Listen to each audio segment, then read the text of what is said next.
Hello, fans, and welcome to This Day in Baseball, where we're going to bring you a full radio broadcast of today's game.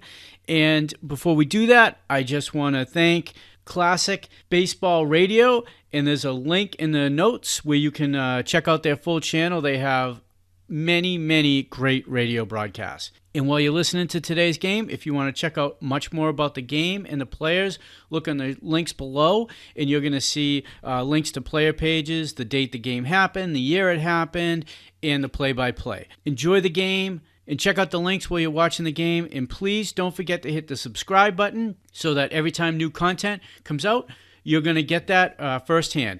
And thank you again for checking out This Day in Baseball, and enjoy the game.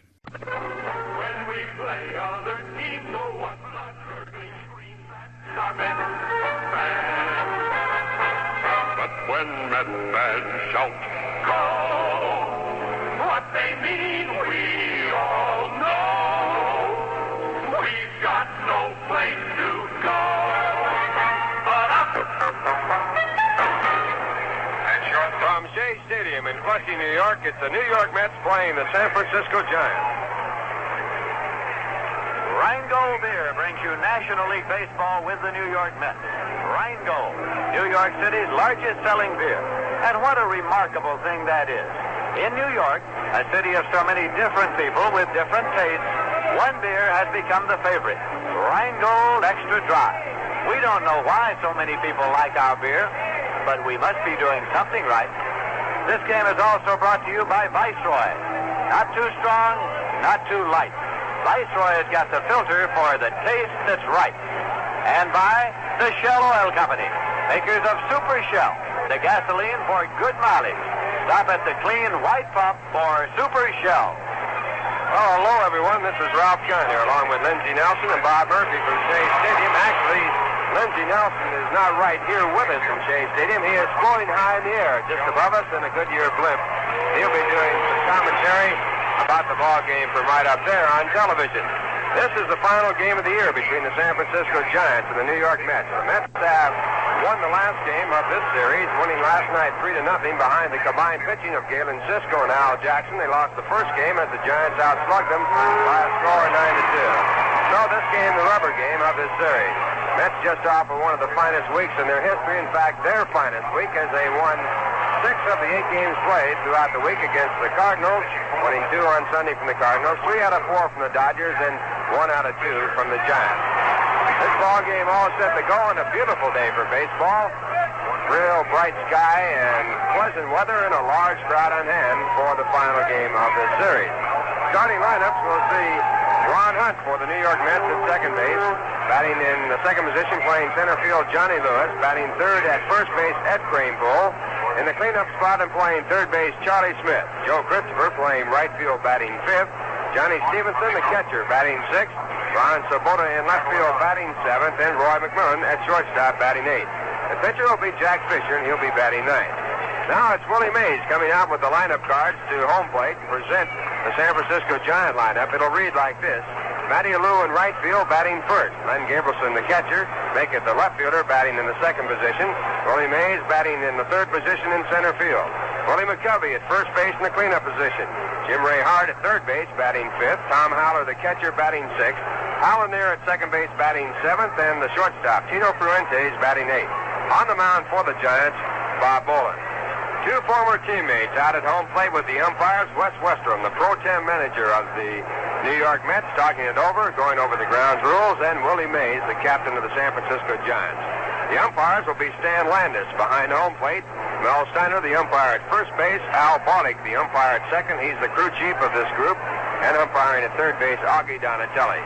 Wind is blowing in from center field at Shea Stadium on a very pleasant day.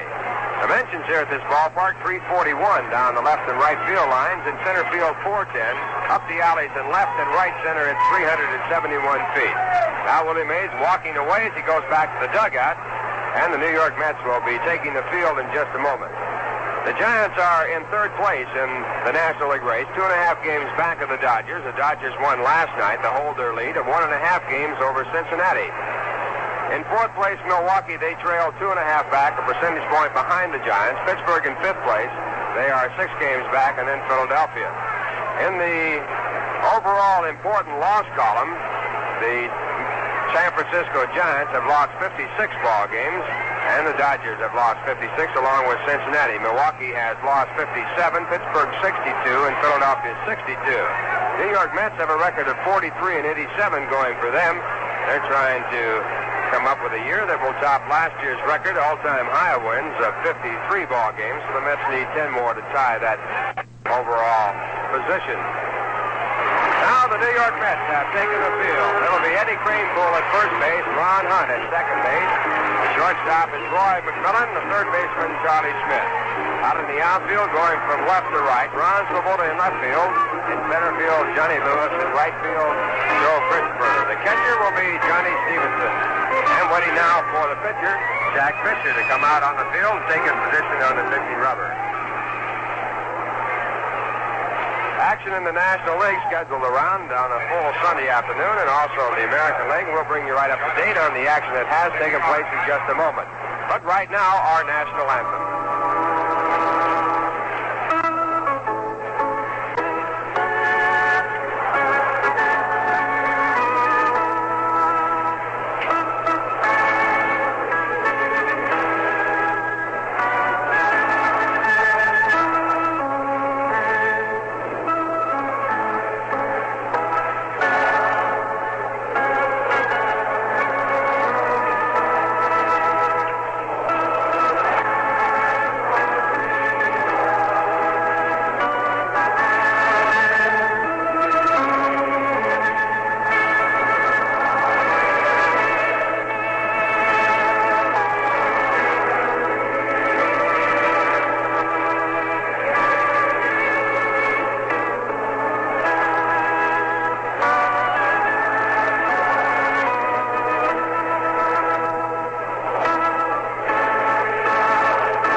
The all-time high for a single Sunday game.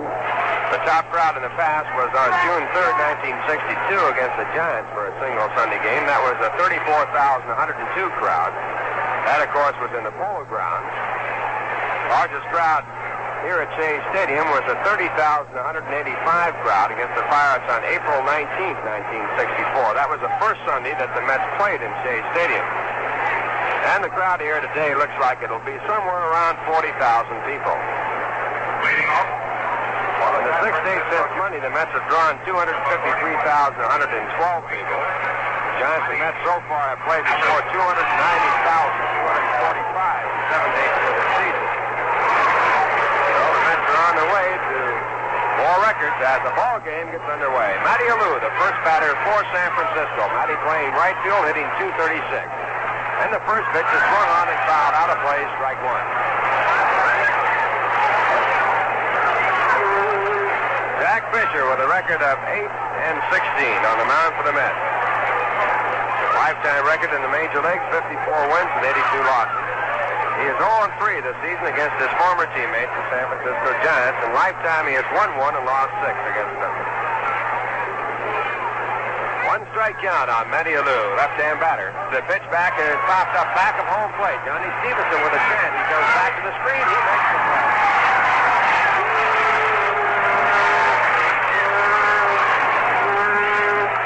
So the Mets put one away, the first man in the ball game. And the batter coming up will be the left fielder, Len Gabrielson.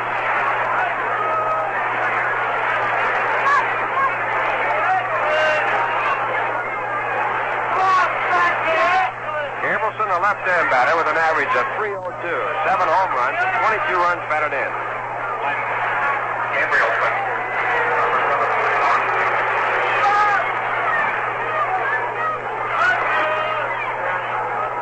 And the first pitch is low for ball one. 1 ball, no strike. Gabrielson acquired from the Chicago Cubs. Big, strong left-hand batter out of the University of Southern California. Change of pace, it's inside and low. Ball 2. 2 balls, no strikes.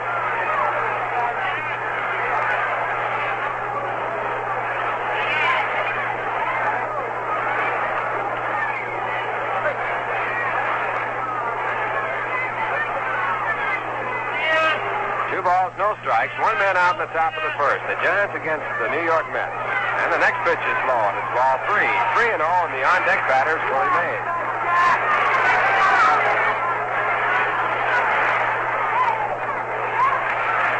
Standings on the message board right now showing the Dodgers in first place by a game and a half. Next pitch is inside, ball 4, and that walks Stevenson and brings up Willie Mays.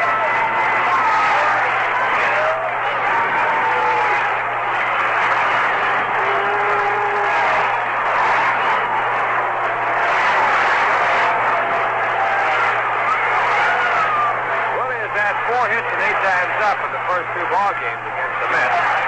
One of them a home run, which proved to be his 40th home run of the year. He leads the Major League field. Throw to first base and picking off. And Gableson picked off first base, and he went in and ended up. And was not more than about 4 steps off the bag, and Jack Fisher picked him right off the bag with a perfect throw. And that's a big one. That leaves Willie Mays at bat with no one on. And the first pitch gets through the middle of base hit. Mays with a single to center field for the first hit of the game. Johnny Lewis bobbles the ball, but Mays holds at first base. And that pickoff certainly a big one. As Willie Mccovey comes up.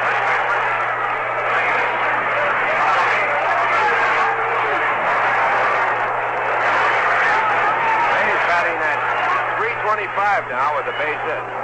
Willie Mccovey coming in, batting at .280 with 32 home runs and 72 runs batted in. Willie is second in the major leagues in home runs to Willie Mays, who has 40. First pitch to Mccovey is in the dirt. Bounce. Mays goes for second. The throw there is in the dirt. Is taken by Mccovey. Willie Mays thrown out. Throwing a great play and took the ball out of the dirt. Throw 2. Taken off the bases. Giants go down in the first, no runs on 1 hit, no errors, and no one left on in the score. At the end of 1/2 inning, the Giants nothing, the Mets coming up. And now a word from Viceroy Cigarettes.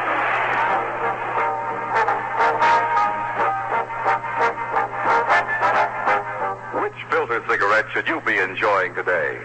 Some brands taste too strong, as if they didn't even have a filter, and some taste too light. You know the kind. They never seem to satisfy your taste. But there is an answer, and here it is. Viceroy's got the taste that's right. Not too strong and not too light. The taste that's right. That's right. Viceroy. The fact is, Viceroy is specifically designed to taste the way you'd like a filter cigarette to taste. Not too strong, not too light. Viceroy's got the filter for the taste that's right. When you try them, you'll agree. Viceroy's got the taste that's right. Viceroy's got the taste that's right. Not too strong and not too light. The taste that's right. Bottom half the first inning. The first half inning put away, and the Mets coming up to bat for the first time off pitcher Bob Boland. Bob is a right-hand pitcher with a record of 7-4.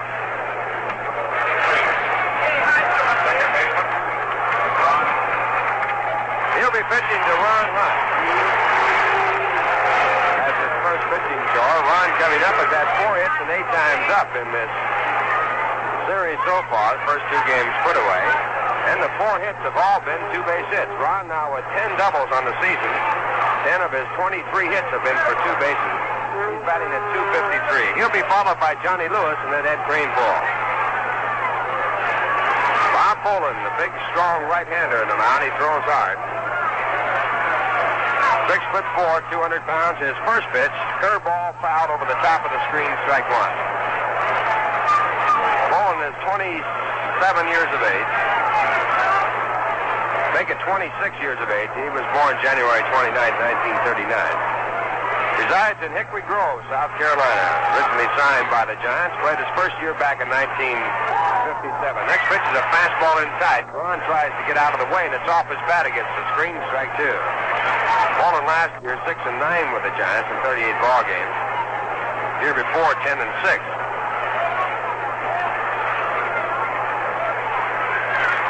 This is his 35th appearance and only his 7th start. His pitch back is high, and it's 1 ball, 2 strikes.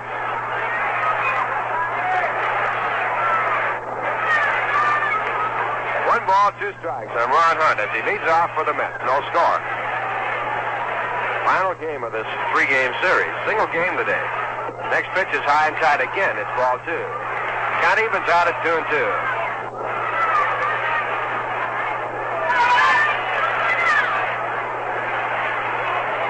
Giants have Willie Mccovey at first base. At second, Howell Near. At shortstop, Tito Parente. At third base, Jim Ray Hart. Outfield, Len Gableson in left, Willie Mays in center, and Matty Alou in right. Catcher's Tom Haller, and the next pitch is fouled. Back on the screen as Ron Hunt keeps the count at 2-2.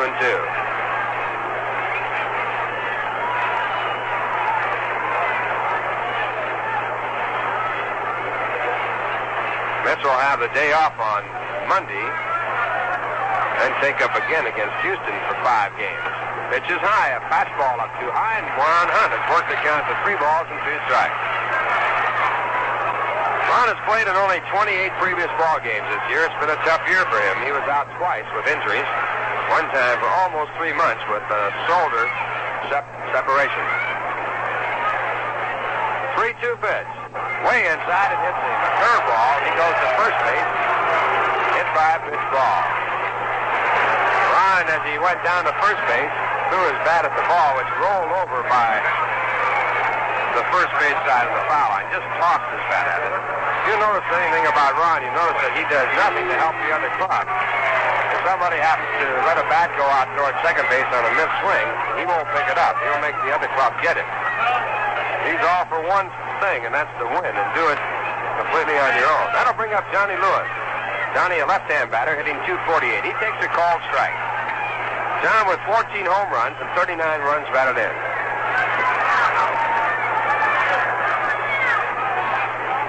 Bob Boland checking with his catcher, Tom Haller. Ron Hunt at first base, leading off. And the next pitch is way outside, a fastball missing. 1 ball, 1 strike. A throw to first base, but Hunt beats the tag. No score, no one out. Bottom half the first. Mets have their first batter on. The count is 1-1 on Johnny Lewis. Next pitch is fouled off, out of play. Count goes to 1 ball and 2 strikes. Fellow down there with a cardboard box trying to catch the ball from the box and almost made it. He held it right above his head. It might have gone right on through and hit him on the head, but it was offline. What did they say? Get a basket, huh? 1 ball, 2 strikes. Pitch back to Lewis is swung on a miss, strike 3. So Bob Boland gets his first strikeout, his first out in the ball game. That'll bring up Eddie Kranepool.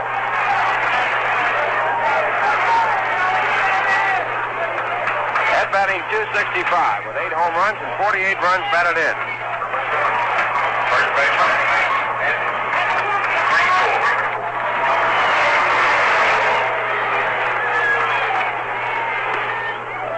A left-hand batter, and his first pitch is outside, way outside, a one-hand grab by Tom Haller. Now he walks it back to the mound.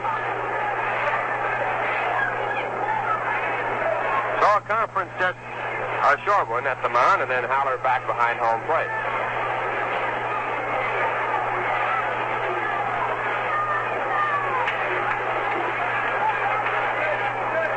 Ed is 1 for 8 against the Giants.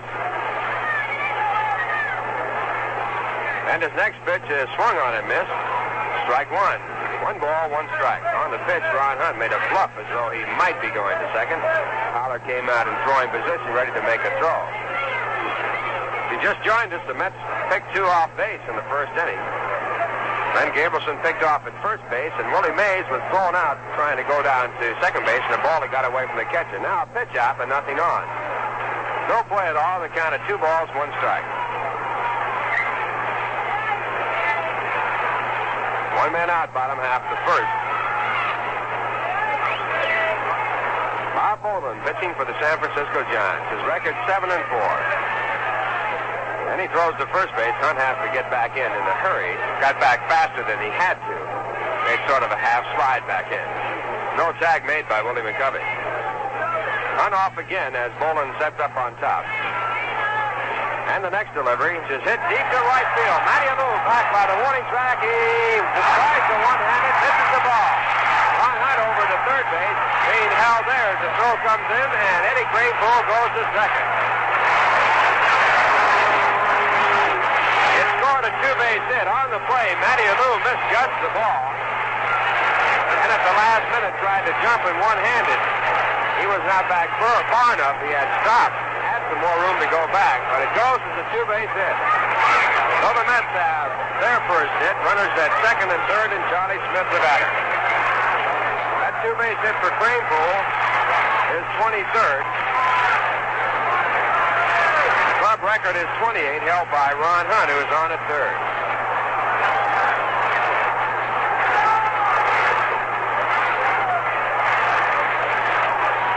Giants playing their infield back with the exception of Willie Mccovey at first base. Charlie Smith, the batter, hitting .260. Charlie has 16 home runs, leads the club in runs batted in with 55. And his first pitch. Slider up too high, and it's ball one. 1 ball, no strikes.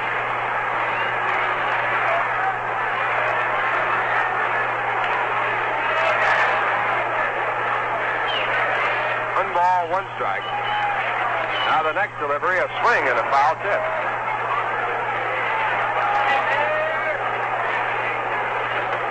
Fastball by Bolin inside. Charlie going for it, fouled it off. Ball dropped by the catcher, Tom Haller. 1-1 on Charlie Smith.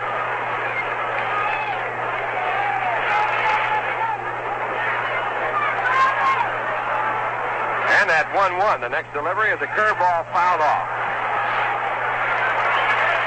So Bob Bolin has a count in his favor, 1 ball and 2 strikes. On deck batter for the Mets, Joe Christopher. Mets trying to break in here in the bottom half of the first. 1 away, they have runners at second and third.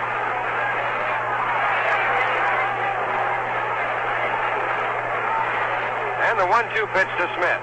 Swung on it, Mets strike 3, and Charlie Smith strikes out. Giants picking up their second out, and that'll bring up Joe Christopher. 2 outs picked up by the Giants in this game have been both on strikeouts by Bob Bolin.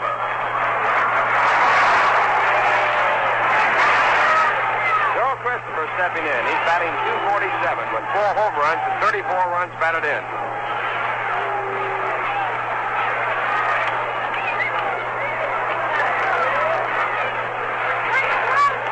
Joe, a right-hand batter. And his first pitch, a curveball on the outside corner, taken for a strike.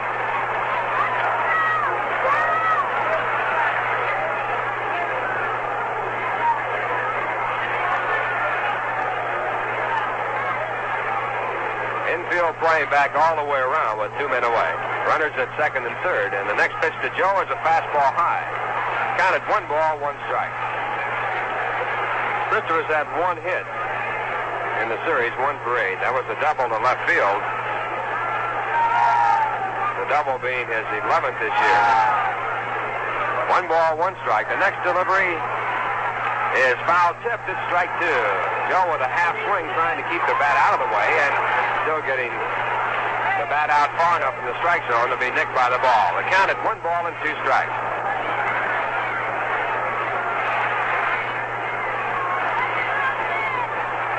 Bob Bolin checking with the catcher. He has the signs. Here's the pitch. It's inside for ball 2. Fastball missing way inside. 2 balls and 2 strikes. Christopher had to duck away on the pitch. 2-2 with runners at second and third. Ron Hunt was hit by a pitch ball on a 3-2 pitch as a leadoff batter after Johnny Lewis struck out. Ed Kranepool doubled off the glove of Matty Alou in right. The ball misplayed by Alou. Then Charlie Smith struck out. Now at 2-2, the pitch back to Joe Christopher is high for ball 3. Count at 3 balls and 2 strikes. The on-deck batter for the Mets is Johnny Stevenson, the left-hand batter.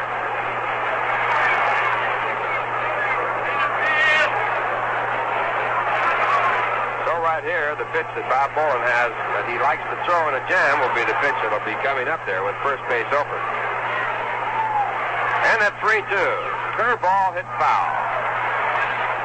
So Christopher keeps the count at 3 balls and 2 strikes on the foul ball.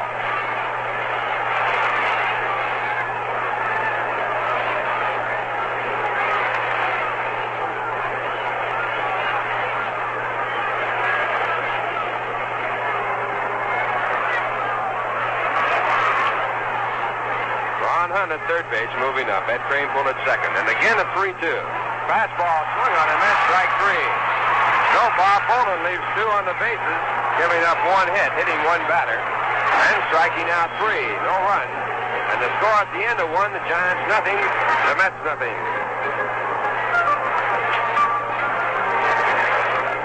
Well, this is the last appearance for the Giants in Shea Stadium.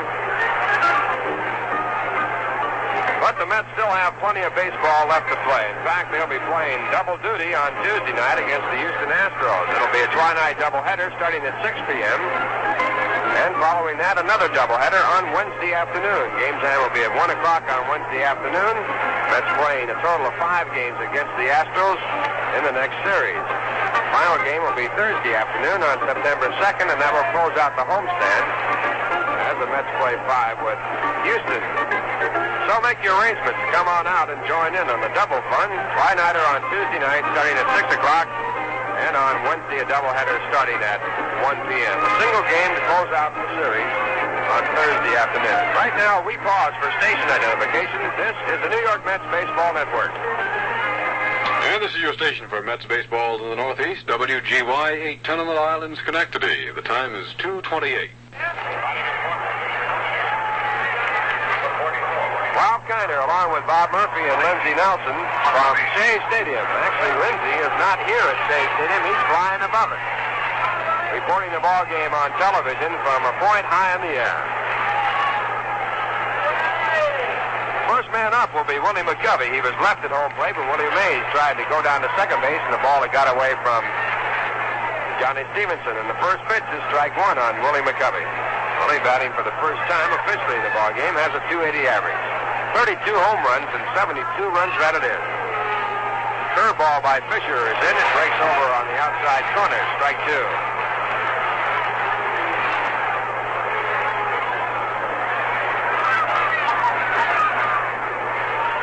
Covey 2 for 7 in the first 2 ball games.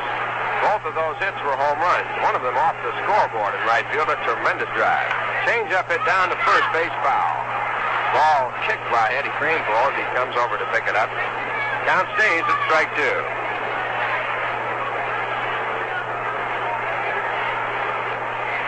Mets had 2 base runners in the first. The Giants had 2 base runners in the first. So the ball game all even. Both teams with 1 hit and no score.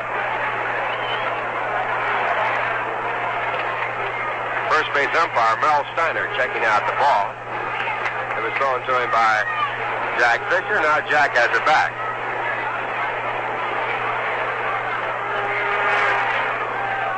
There's Lindsey right now, just floating by, and the Goodyear blimp. Now at 2 strikes, the pitch back to Mccovey is fouled off.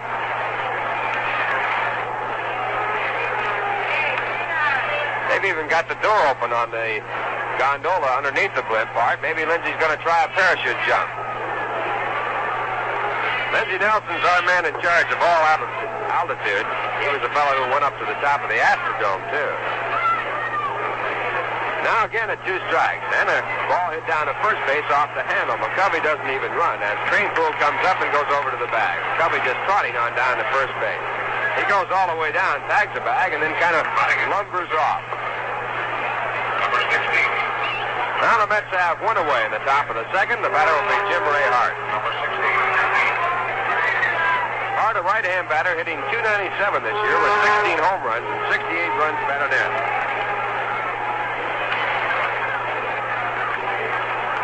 Hart last year in his freshman year had 31 home runs. Batted at .286. First pitch to him is inside. It's ball 1.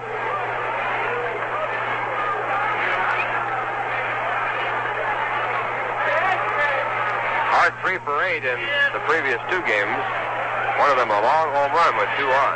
His pitch back is a slider over. It's 1 ball and 1 strike.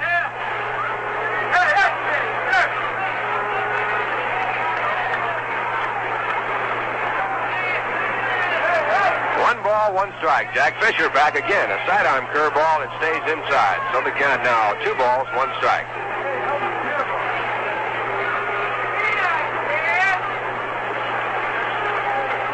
Jack started his major league work with the Baltimore Orioles, went over to San Francisco, and then the Mets picked him up in a special draft, and he has done quite a job for the Mets. His 2-1 delivery hit foul. A fastball swung on and foul to the right side. Counted 2 balls and 2 strikes. 1 away. We're in the top of the second. No score in the ball game. Mets against the Giants.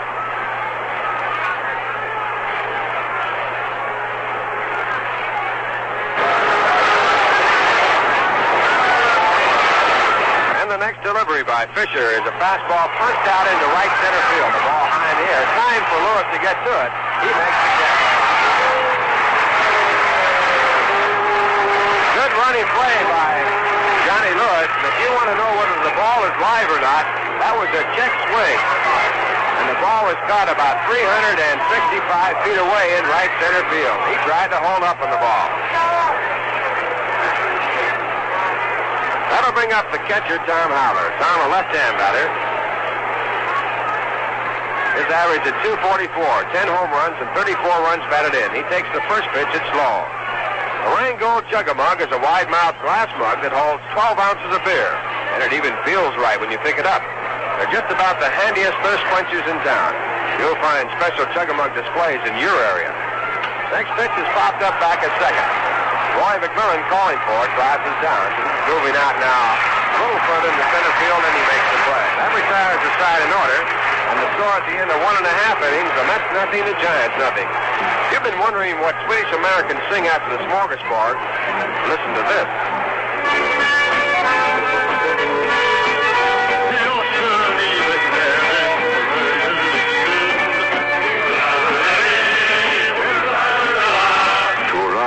Is a song that Swedish Americans sing over and over at their parties and picnics until they raise a fearful thirst.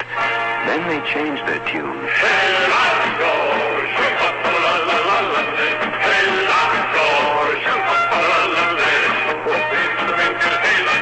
Elon Gore is a traditional Swedish drinking song, and often the beer they drink is Rheingold Extra Dry. In fact, in New York City, where there are more Swedes than in all of Huskvarna, more people drink Rheingold than any other beer. Why do Swedish Americans like Rheingold? We don't know, but we must be doing something right.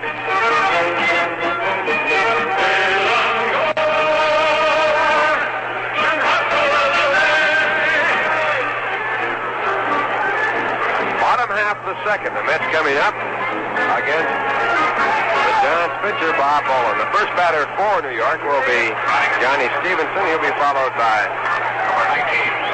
Ron Swoboda and then by Roy Mcmillan. Mets will have their 6th, 7th, and 8th batters against the right-hander here in the bottom half of the second. No score in the game. And Johnny now leading off. A left-hand batter hitting .231. He tries a bunt. It's not far enough toward third base. Boland comes off the mound, makes the throw to first base in time. One man out, and Ron Swoboda now the batter. On 14. With Philadelphia batting in the bottom half of the third, Alex Johnson has hit a home run with a man on, and the Phillies now lead the Dodgers by a score of at least 5-0. Todd Osteen knocked out of the box, and Nick Wilhite has come in the ballgame in the third inning. Ray Culp pitching for the Phillies. Dodgers lead by a game and a half in the National League. First pitch to Swoboda's inside. It's ball one. Ron batting .236 with 19 home runs and 46 runs batted in.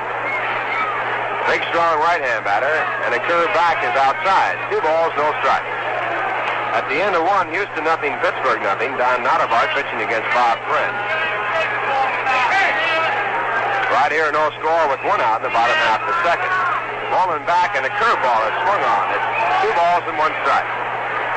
Chicago-Milwaukee, Phil Paul is pitching for the Cubs against Hank Fisher for the Braves. St. Louis at Cincinnati. Ray Sadecki pitching for the Cardinals against Sammy Ellis for the Reds.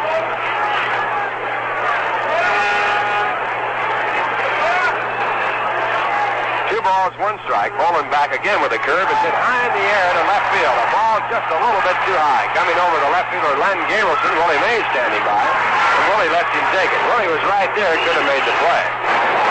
That ball was a towering fly ball to left. Ronzo Bullard just a fraction underneath it. So the Giants pick up their second out, and that brings up Roy Mcmillan.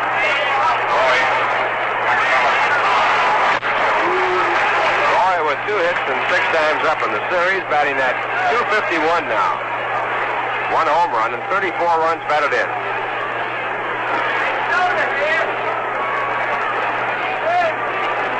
And the first pitch to Mcmillan is a breaking pitch that's in for a called strike. Boland is a sidearm right-hander, tough on right-hand batters. He wheels around, comes by way of Port Arthur, and he comes back with a fastball. It's fouled into the stand, strike 2.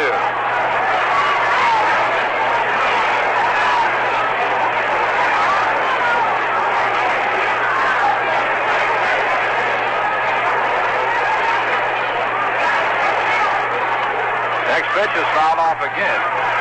Count holds at strike 2. The Gemini 5 space flight is over, and the astronauts Gordon Cooper and Pete Conrad say they are feeling fine and are willing to go up next week if necessary. Doctors aboard the aircraft carrier Lake Champlain say that astronauts are in amazingly excellent condition and are perfectly happy. 2-strike pitch hit in the left field, a base hit. Roy Mcmillan on a curveball coming up at first base with the Mets' second hit of the game. That'll bring up Jack Fisher. To continue with the Gemini report, Cooper and Conrad indicated that what they wanted most was some sleep and a shave. Mission Director Christopher Kraft says he is fairly certain the Gemini 5 ran out of fuel just prior to splashdown. Kraft said in Houston, the gauge was reading below 0 at the time. Sounds like the way we all drive our cars. Next pitch back is outside, a fastball for ball 1.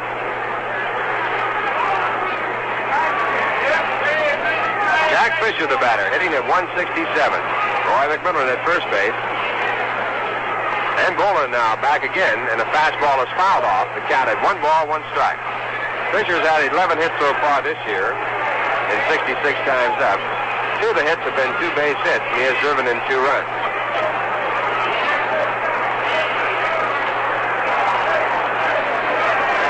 Nothing ball game.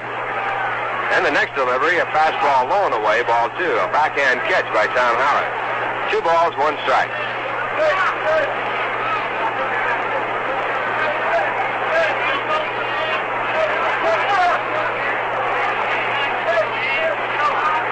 Bowling again, and the curve is inside. It's 3 balls and 1 strike on Jack Fisher with Ron Hunt on deck.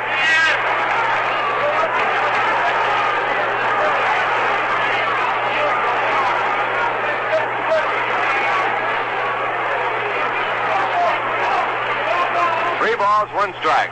Bowling back to Fisher. And a swing at a fastball. Strike 2. That fills it out, and Roy Mcmillan at first base will be going on the next pitch. 3-2 with 2 away in the bottom half of the second. No score.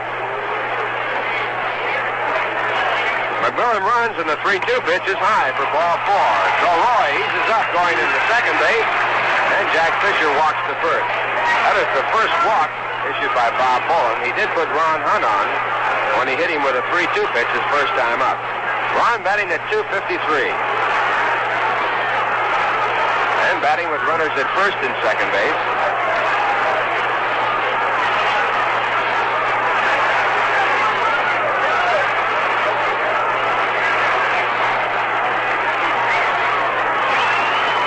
Time call if Jack Fisher puts on a jacket. It's a very autumn-type day here at Shea Stadium. Temperature is right around 70 degrees. Right now the sun has been blotted out. A little bit overcast. A swing at the first pitch by Ron Hunt on the slider at strike 1.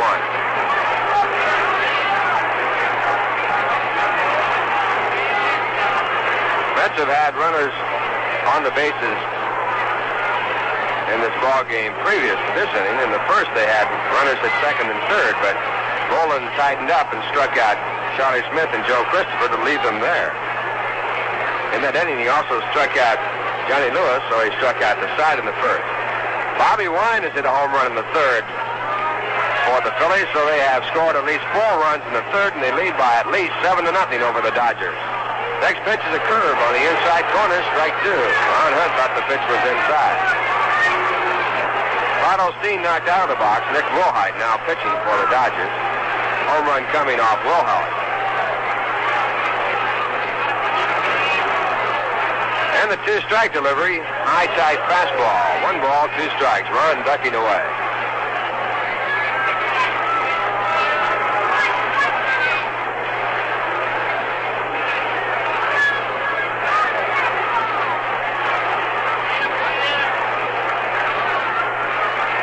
And now the next pitch, fastball fouled off. Ball right in tight. Ron fouled it over the top of the screen. 1 ball, 2 strikes.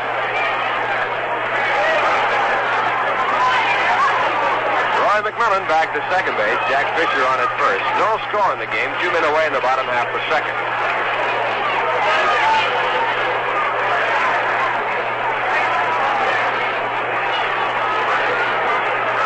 And the next delivery, curveball hit foul down the left field line. Ron just out in front. Ball going into the stands, and the count remains at 1 ball and 2 strikes.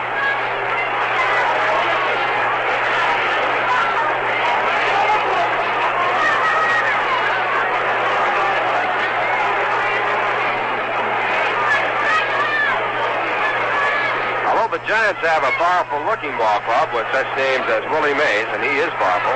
They have done a lot of their winning on their fine pitching. Now the next pitch is a curveball inside, 2 balls and 2 strikes. With Willie Mays, Willie Mccovey, Jim Ray Hart, Ryan Gambleson, the Giants present a very formidable crew with the bat, but they don't score a lot of runs, and when they do score runs, they score them in clusters. And it's been good pitching that has held them in tight in this race. 2-2 pitch is hit foul again. One off the end of the bat, and Ron Hunt stays alive. The ball is caught as it went into the stand by one of the spectators.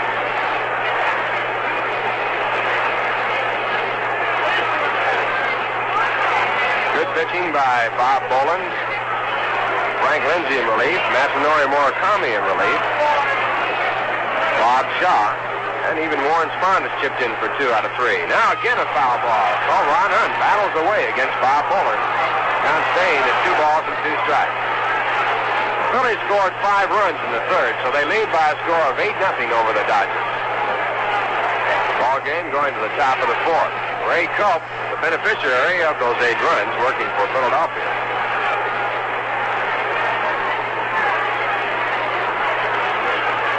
Two balls, 2 strikes. Boland will try again. His next delivery.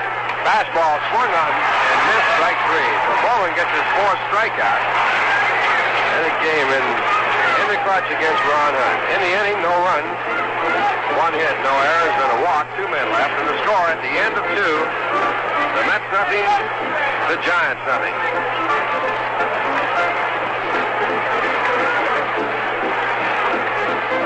Well, the New York Mets have put their final revised edition of the New York Met yearbook out for purchase right here at the ballpark. Available all the time. It has up-to-date information on all the newcomers. Dave Eilers, who just came up from Atlanta, for example, where he won 11 and lost 1. One of the new relief pitchers for the Mets. It also has up-to-date information on Casey Stengel and how he is coming along. And incidentally, Casey is coming along in good shape. He goes out for walks and strolls now, up and walking after his operation for a displaced fracture of his hip. Also, you can get up to date on all the Met players that have been here right along in this year of 1965. Ron Swoboda with picture and also information about his background. Johnny Lewis, Joe Christopher. Keep track of what Mets are doing what and what records they are breaking that belong to the Met Ball Club. Don't forget that you can get yours by mail by simply sending in 50 cents to Met Yearbook. Address it to Shea Stadium, Flushing, New York. That's 50 cents to Met Yearbook, Shea Stadium, Flushing, New York.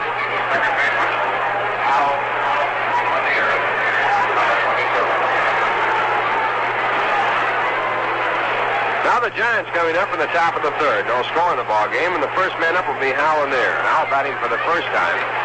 A right-hand batter hitting at 233. And Fisher with his first pitch is popped down the right field line. Ron Hunt has a long run. Is he going to get good? He can't make it. The ball drops in. Lanier goes into second base and holds there.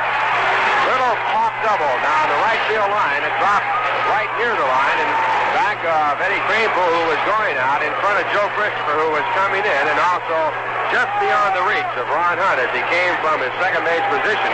Ron went about 120 feet trying to get to the ball. So the Giants have a base runner at second base for the first time in the ball game with no one out in the top of the third, and the batter coming up is the shortstop, Tito Fuentes. On that pitch, Hal Lanier was fooled, just punches the curveball that was outside. Fuentes has no home runs and no runs batted in. He's batting 175, a right-hand batter, and he fouls the first pitch, strike one.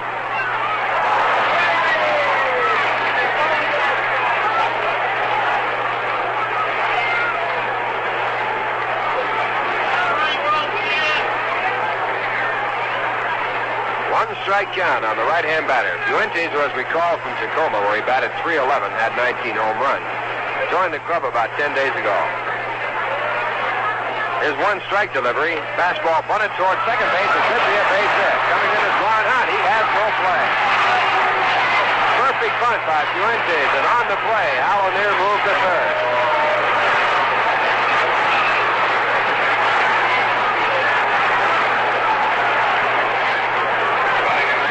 Base hit for Fuentes, his 8th base hit in the major leagues and 41 times up.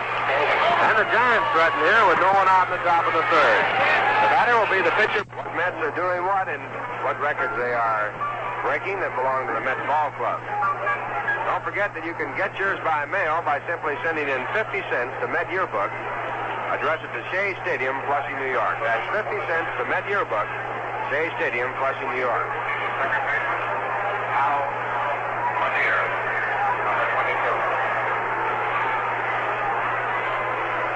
Now the Giants coming up in the top of the third. No score in the ball game, and the first man up will be Hal Lanier. Hal batting for the first time.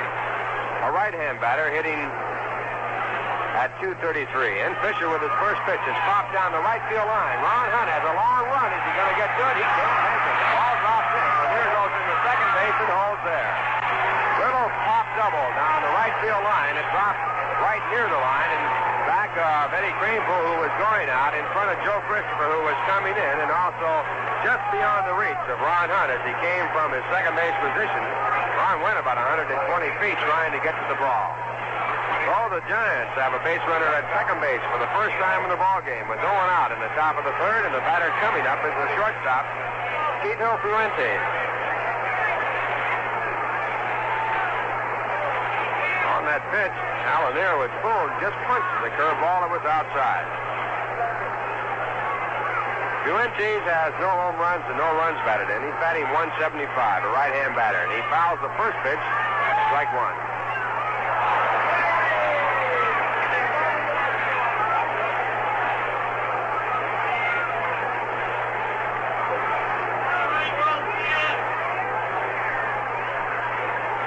Strike count on the right-hand batter. Fuentes was recalled from Tacoma, where he batted .311, had 19 home runs. Joined the club about 10 days ago. His one strike delivery. Fastball bunted towards second base. It could be a base hit. Coming in is Ron Hunt. He has no play.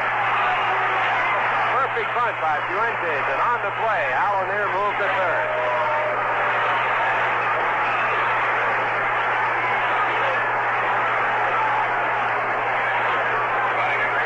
Base hit for Fuentes, his 8th base hit in the major leagues and 41 times up. And the Giants threaten here with no one out in the top of the third. The batter will be the pitcher, Bob Boland. Boland has 4 hits and 32 times up. He's batting 125.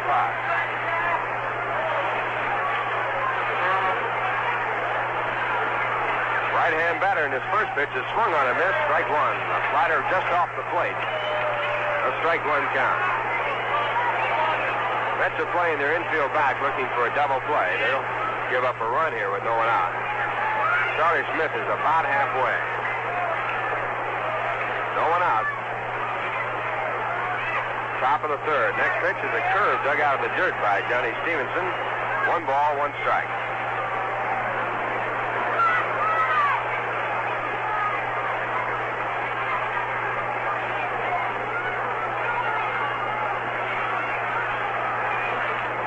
One ball, 1 strike. The next delivery swung on it, missed, strike 2. A throw to first base, but Fuentes is back with no tag. Tito Fuentes at first base got his first hit in the series with that bunt. It was a perfect bunt, just like the book has laid it out. Ball pushed by the pitcher just hard enough, and Ron Hunt couldn't make a play.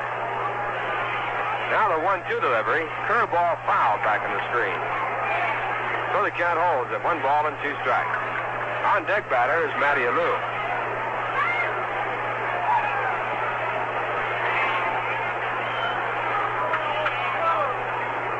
No one away. The score tied at 0-0.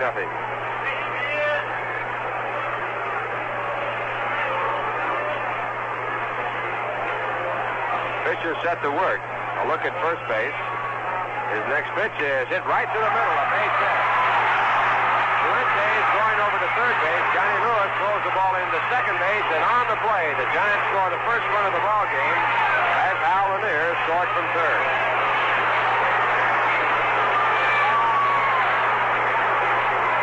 So Bob Poland drives in his third run of the season. A 2-strike base hit through the middle on the curveball, and the Giants still have runners at first and third, and the batter will be Matty Alou.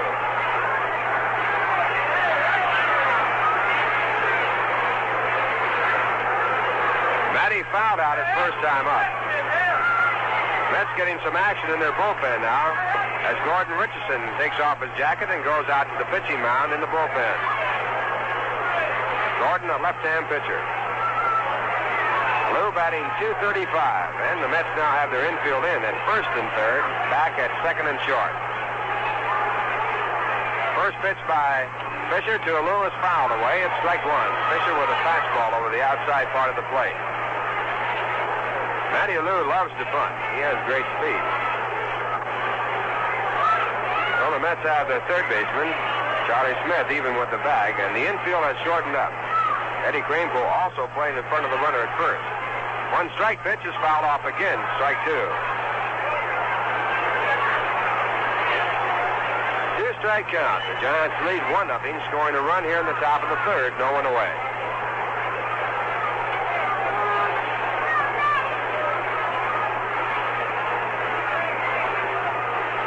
Now Kranepool has dropped back with a 2-strike count, not looking for a bunt. And the next pitch is a slip pitch outside. A change-up missing. It's 1 ball, 2 strikes.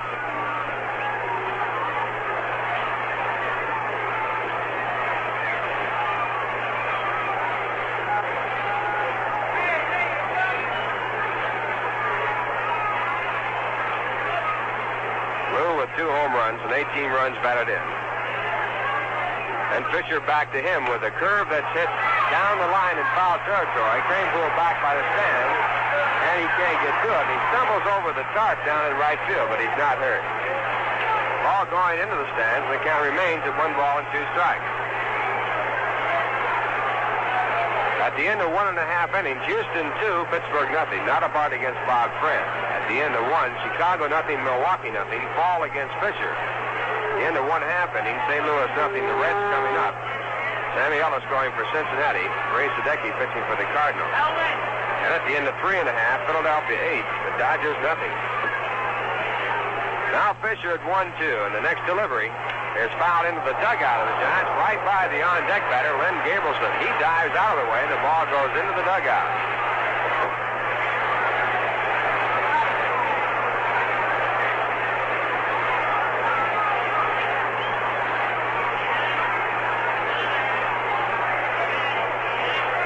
Attention focused in the dugout right from our point. We can't see exactly if it hit anyone, but from the way the crowd gathered around, it looks like it might have hit Jesus Alou, who is now getting up and walking away. Not seriously. Either that or Orlando Cepeda. Next pitch is outside, and the count now at 2 balls and 2 strikes. Cepeda walking up to the front part of the dugout, talking with the home plate umpire and also with some of the Mets players, indicating that hit the ball out to the field. 2 balls, 2 strikes. And the pitch outside, and that fills it at 3-2. 3-2 with runners at first and third. No one away. We're in the top of the third. The Giants lead 1-0.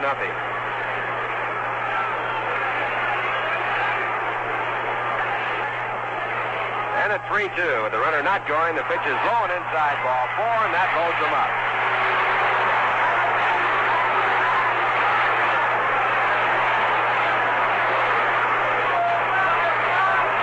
Bases are loaded on the second walk issued by Jack Fisher. And the batter coming up is Len Gabrielson. Len, a left-hand batter, walked his first time up in 4 pitches ahead of Willie Mays. Gabrielson batting at 3-0-2. Now throwing along with Gordon Richardson, a left-hander, is Bob Moorhead, a right-hander. Out in the bullpen for the Mets. The first pitch to Gabrielson is swung on and missed, strike 1. Gabrielson going for a high fastball. Pitch above the letters, and Fisher picking up a strike. Gabrielson batting with 7 home runs and 22 runs batted in. He's had 1 hit in the series against the Mets. That was a home run. His 1 strike pitch is inside. It's ball 1. 1 ball, 1 strike. Mets with their infield back at first, second, and short. Still hoping to pick up 2 to give up 1. Giants lead 1-0. Charlie Smith at third base is just about halfway. He can go anyway. Now the 1-1 pitch. It's hit down to second base. Picked up by Ron Hunt over to Mcmillan. He has no throw on the first base, but the force play is picked up at second. But on the play, the Giants score their second run. Tito Parente is coming across from third base. And moving on down to third on the play, Bob Bolin. So it's runners at first and third with Willie Mays coming up.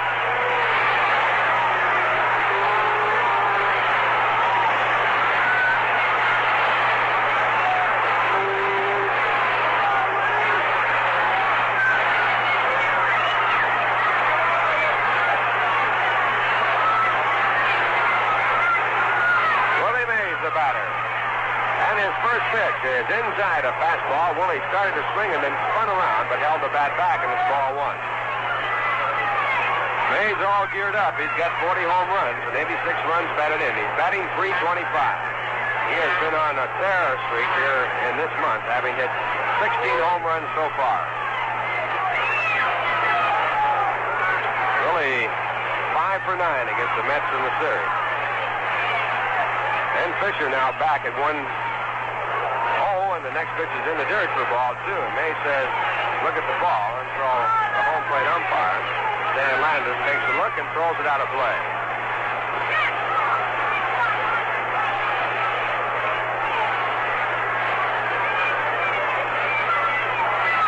Two balls, no strikes on Willie Mays.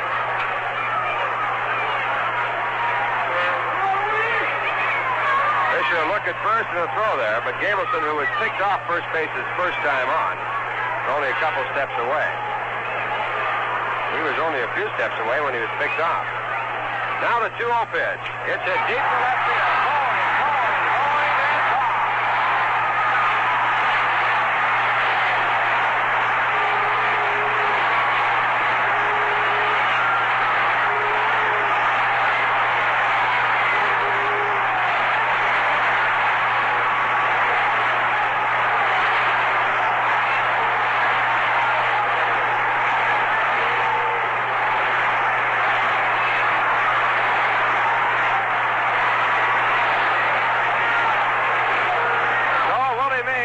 Going, and gone. In the National League, he has just hit his 17th home run in the month of August, and that is an all-time record in the National League. Well, it had to happen. There's no doubt about that. Willie is hot. He's the hottest man in baseball, and certainly a Hall of Famer, one of the greatest players that ever lived. That home run is 494. It puts him ahead of Lou Gehrig in the home run derby. Also knocked out Jack Fisher. High changeup. Perfect pitch for Mays to hit. It's all over the left center field fence. And the Giants lead by a score of 5-0 on a 3-run home run. Willie Mays, his 41st home run this year. He He leads the major league.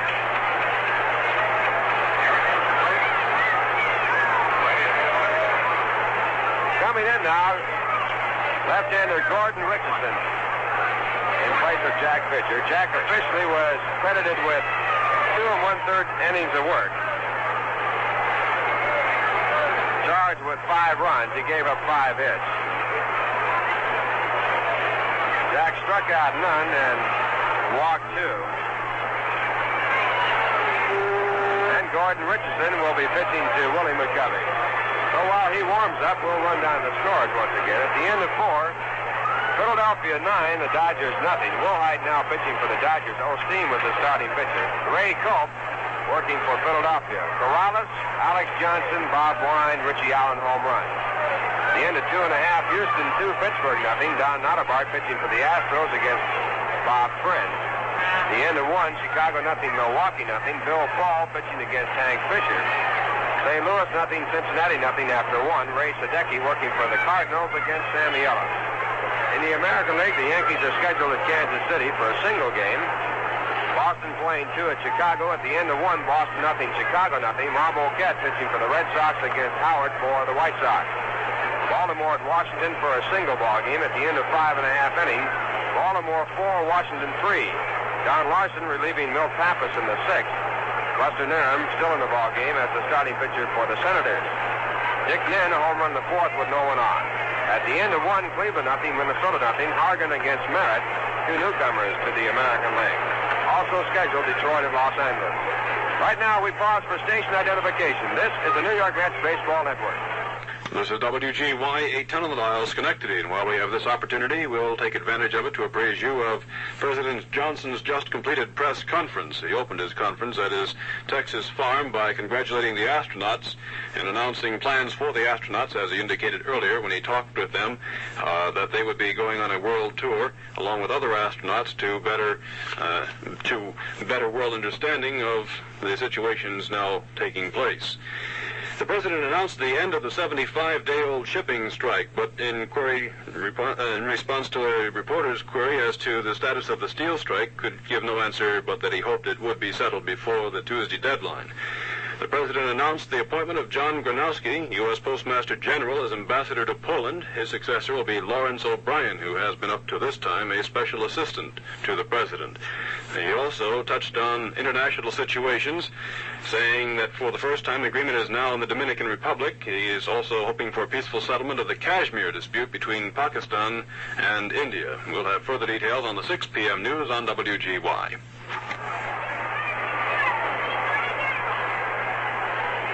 1 ball, 2 strikes.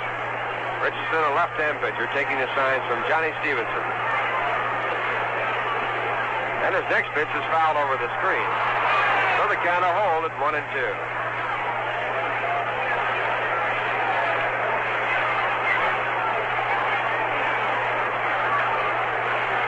Major league record for home runs in 1 month is held by Rudy York. Only one other batter has hit more than 16 in 1 month, along with Willie Mays. Babe Ruth, who hit 17. Next pitch is fouled back on the screen, and the count stays at 1 ball and 2 strikes.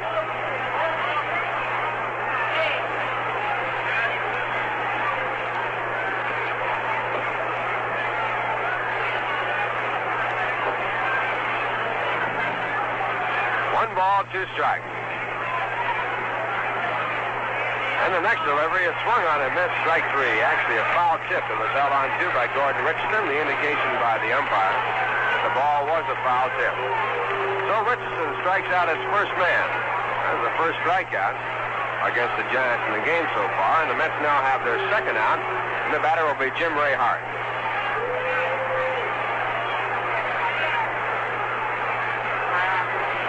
Jim flied out to center field his first time up. He's batting at .296, a right-hand batter. And he takes the first pitch for a called strike.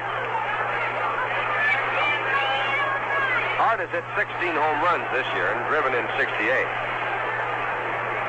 Giants lead 5-0, scoring 5 runs here in the third.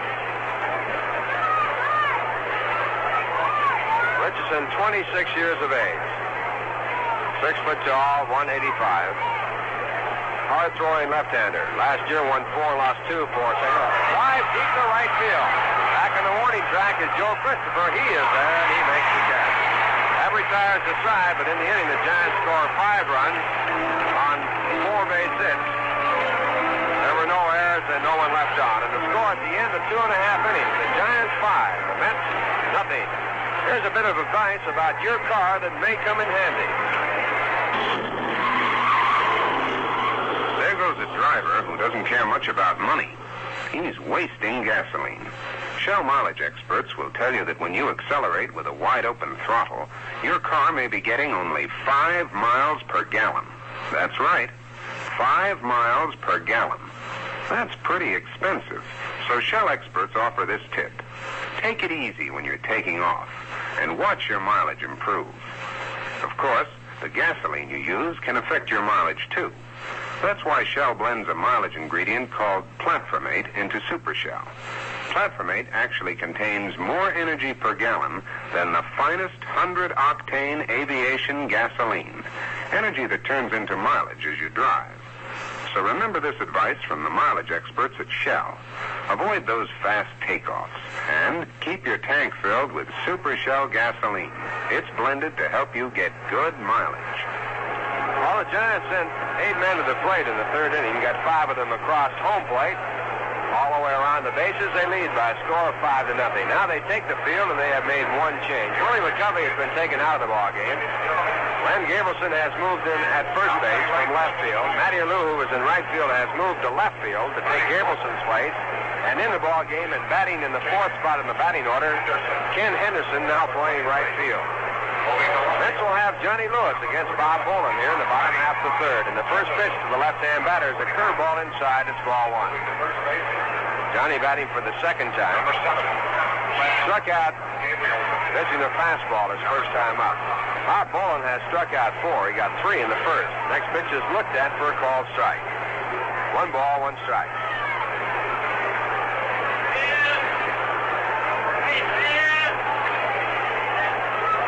And the 1-1 delivery popped up. The second baseman Hal Lanier going back. The right fielder Ken Henderson and Willie Mays also converging. Henderson calls and Mays lets him take it.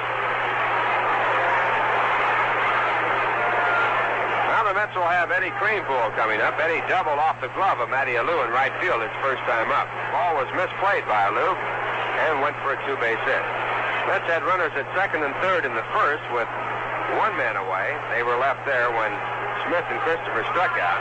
They had runners at 1st and 2nd in the 2nd with 2 men out, and Ron Hunt struck out. A ground ball on the first pitch hit down to the first baseman Gableson. He goes over to the pitcher with the throw, and he makes the play at first to retire Kranepool.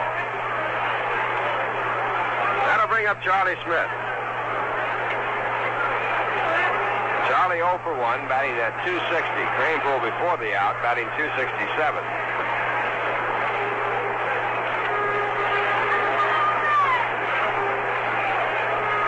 Giants 5, the Mets nothing, 2 men out, bottom half of the 3rd. Bob Boland working for the Giants has given up 2 hits. And his first pitch to Smith is down low. It's ball 1.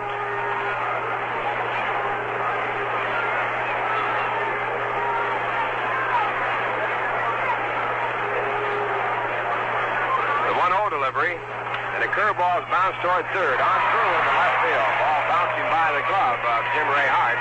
It's picked up by Matty Alou, and Smith holds at first base. So the Mets have their 3rd base hit in the game. And with 2 men out, the batter is Joe Christopher.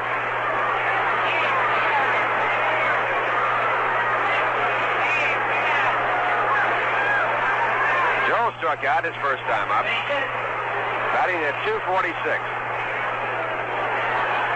Joe has hit 4 home runs, driven in 34. Giants lead by 5, scoring 5 in the 3rd. And the first pitch is called a strike, right around the knees, strike 1. Mets are playing their 130th ball game. After this homestand, they have only 11 more dates at home. 1 strike pitch is swung on and missed, strike 2. Homestand ends after 5 games with Houston, 2 on Tuesday night, 2 on Wednesday afternoon, and 1 on Thursday afternoon. Now 2 strikes. A fastball in tight. 1 ball, 2 strikes.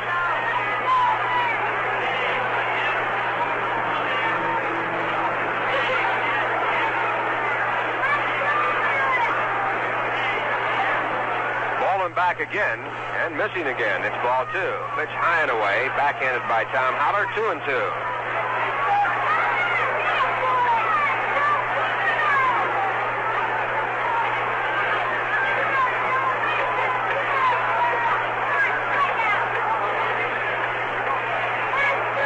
Charlie Smith at first base with a short lead. The next pitch line to left field. Down the line, it'll go for a base hit and go for extra bases. Charlie Smith going over to third base, being held there. Lou has a strong arm, throws it all the way in.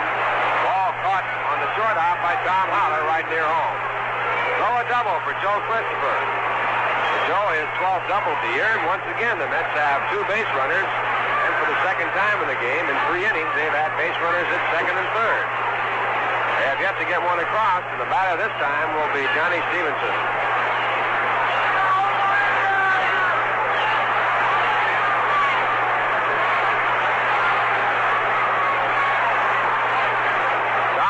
Talking it over with Bob Boland on the mound, now back behind home plate.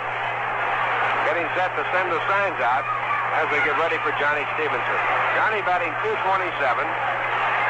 Tried to bunt his way on his first time up and bunted the first pitch right back to the pitcher.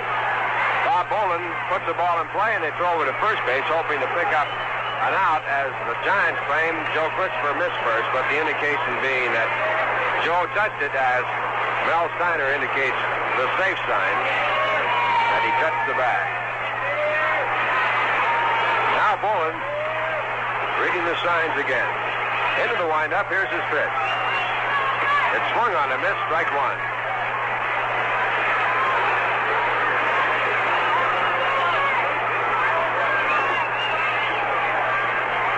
Masadori Murakami warming up in the bullpen for the Giants. The Mets threatening here with runners at second and third. The Giants lead 5-0. 1 strike delivery, swung on a miss, strike 2. Bob Boland, in a similar jam in the first, struck out 2. He also had runners at first and second and struck out 1. Pitching himself out of 2 jams with strikeouts. His 2-strike delivery. Fastball swung on a miss, strike 3. So Boland reaches back and leaves 2 on, striking out Johnny Stevenson. That strikeout is 5th in the ball game, and all the strikeouts coming with runners on base. No runs, 2 hits, no errors, 2 left. And the score at the end of 3, the Giants 5, the Mets nothing. Now you're going to hear a terribly sad song about a man who's unlucky in love, but lucky in beer.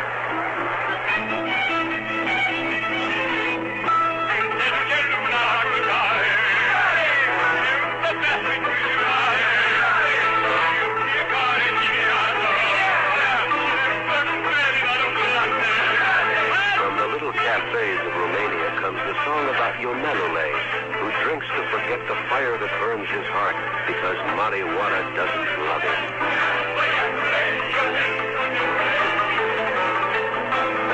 Even if you're not on fire like poor Ionelule, you can work up a passionate Romanian thirst with spicy salamale, and then will very likely call for a Rheingold. It's a fact that in New York City, where there are more Romanians than in Bailești, more people drink Rheingold Extra Dry than any other beer. How come? Maybe you can find out at your local pizza. But we must be doing something right.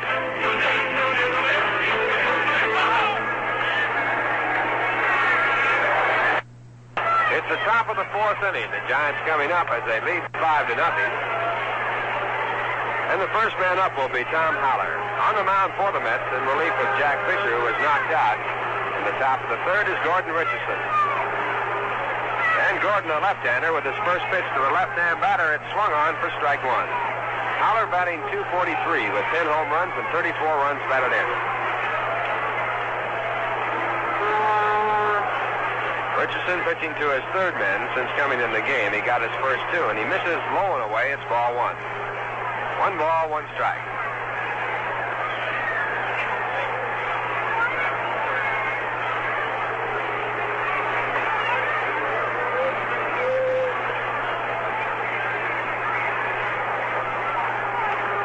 the left-hander ready to work, and his next delivery is a curve that sweeps in for called strike 2. 1 ball and 2 strikes.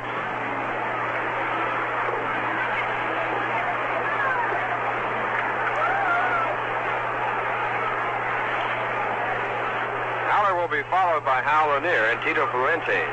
And he checks on a swing. It's in time, and the curve breaks too low, and it's 2 balls and 2 strikes.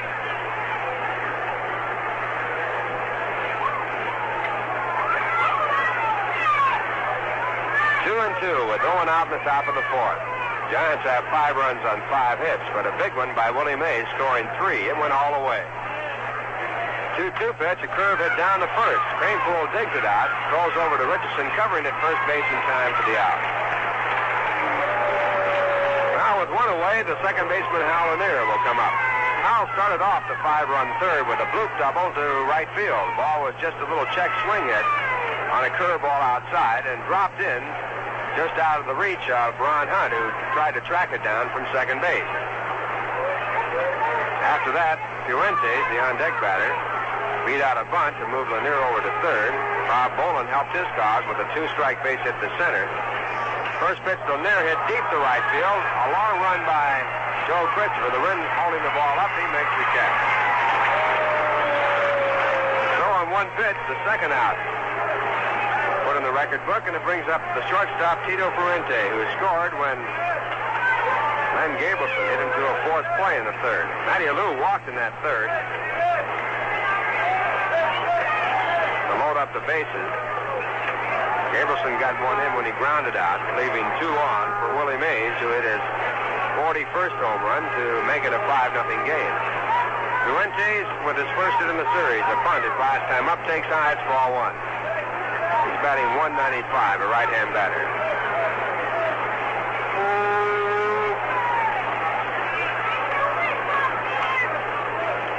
And Richardson with the sign and back again.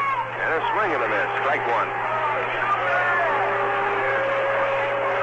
Fuentes is a Cuban. He played at Tacoma the early part of this year, batted .311. He swings and misses again at strike 2. 1 ball, 2 strikes.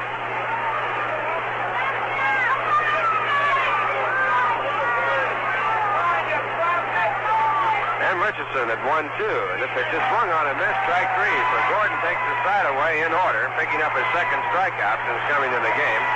He now has retired 5 in a row since coming in the game, and the score at the end of 3.5 innings, the Giants 5, the Mets nothing.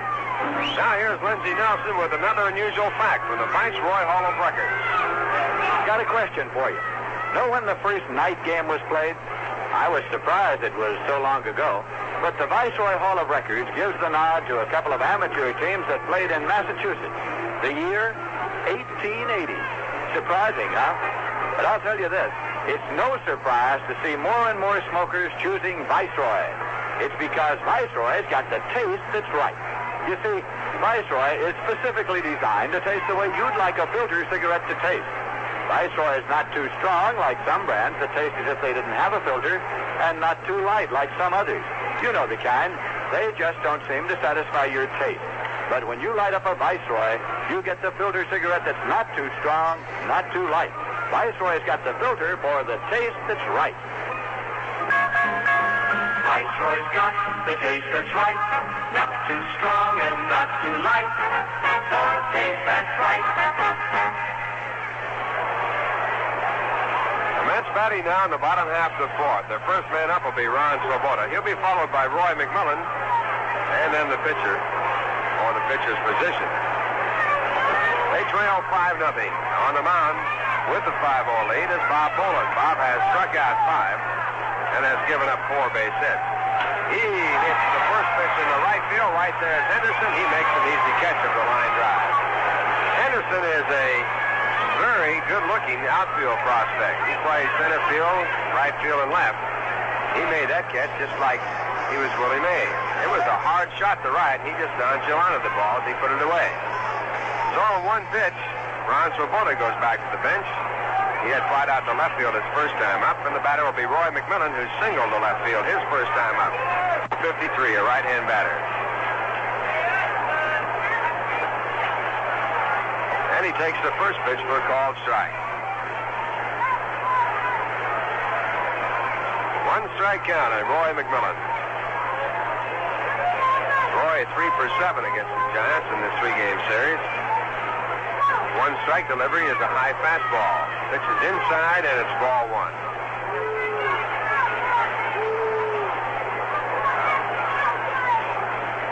All the scoring in the game coming in the top of the third. The Giants scoring 5 as they sent 8 up. All 5 runs charged to Jack Fisher, the starting pitcher. 1-1 pitch. A slider outside and low, and it's ball 2. 2 balls, 1 strike.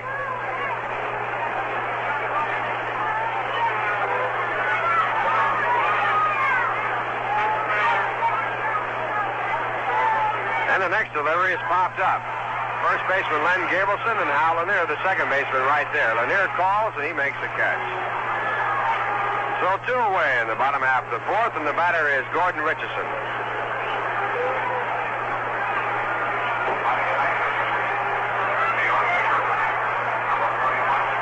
Gordon is 0 for 4. He bats from the right-hand side. Has pretty good swing. Right here, with the Mets trailing by 5. Wes Westrum not wanting to use up any more pitching as he has 5 games coming up against Houston. We'll be telling you about that in a minute. First pitch is a called strike for strike 1. 5 games in 3 days. On top of that, Richardson has looked good. He has retired all 5 that he has faced. He takes high now, and it's 1 ball, 1 strike.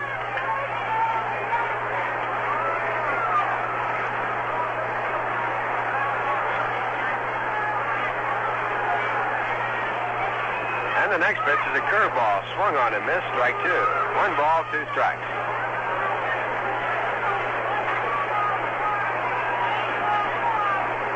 And Boland back again. And the fastball is in. Strike 3. So Bob Boland strikes out his 6th man in the ball game, retiring the side in order. And the score at the end of 4, the Giants 5, the Mets nothing. As we were mentioning, Wes Westrum has 5 games coming up starting Tuesday with a twilight doubleheader against the Houston Astros. They also play a doubleheader on Wednesday. That's an afternoon game starting at 1 o'clock. The twilighter starts at 6. Then Thursday, the Mets close out the homestand with a 2 o'clock day game against the Astros. Scheduled pitchers for the Tuesday night game, Robin Roberts, now back in the National League. He has had quite a start in the National League in his second childhood, so to speak. Won his first 2 games on 4-hit shutouts. And along with Robin Roberts, it'll be Bob Bruce. So the Astros will have 2 right-handers.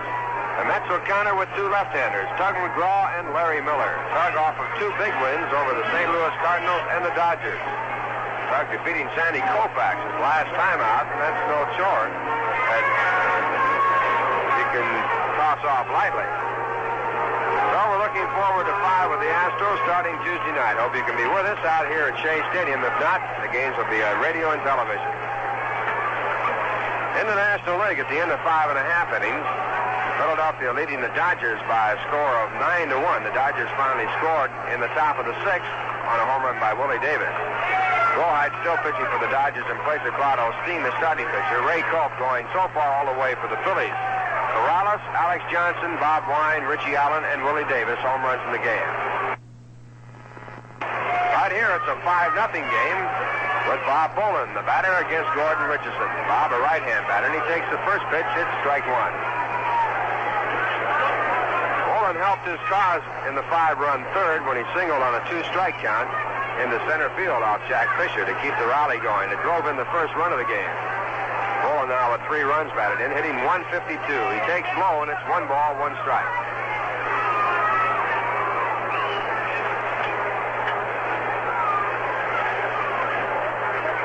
One ball, 1 strike. And the next delivery is hit in the air to shallow right center field. Joe Christopher coming over. Johnny Lewis also there. And Johnny cuts across to make the catch. So they get Bob Boland for the first out in the top of the 5th. And with the Giants leading 5-0, the leadoff batter, Matty Alou, will be coming up. At the end of 7, a tie game. Baltimore 4, Washington 4. Larson pitching for the Orioles. Buster Narum for the Senators.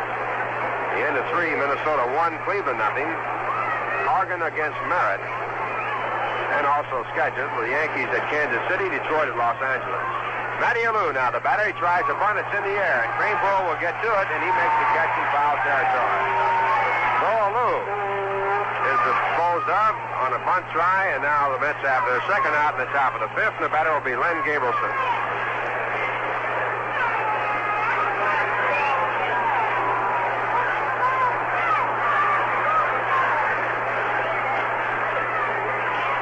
Gabelson has driven in a run. He hit into a force play to score a second run for the Giants, and they scored 5 in the 3rd. They lead 5-0. And he also walked in 4 pitches. He's batting an even .300 with his 0 for 1, and he bounces the first ball by Cookie Lavagetto for a foul ball, strike 1. Have yourself a gala evening at Jones Beach this season. Enjoy a buffet dinner at the Marine Theater. Then see Mardi Gras, Guy Lombardo's new musical extravaganza. It's the best ever at Jones Beach.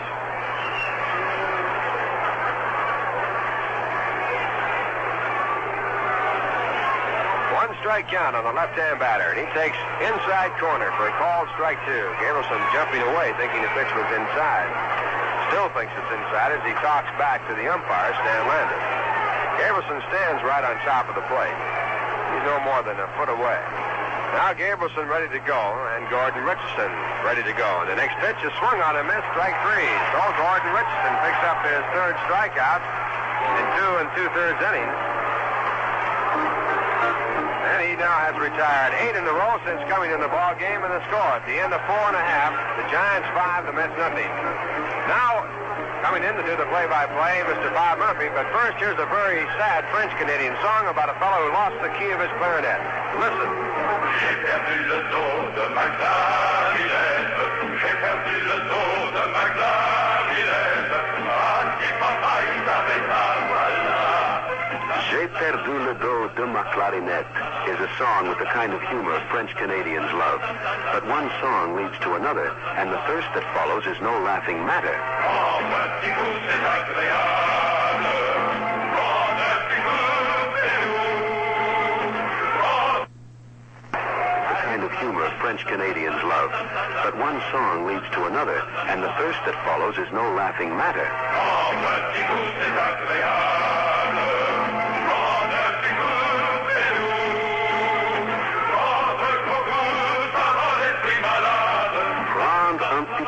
Is what they'll sing as they reach for a beer, probably Rheingold Extra Dry. In fact, in New York City, where there are more different kinds of people than in any other city in the world, more people drink Rheingold than any other beer. Why do French Canadians like Rheingold? We don't know, but we must be doing something right.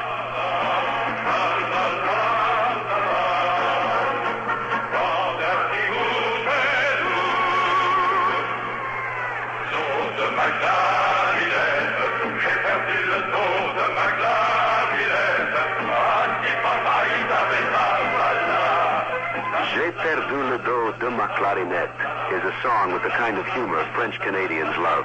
But one song leads to another, and the thirst that follows is no laughing matter.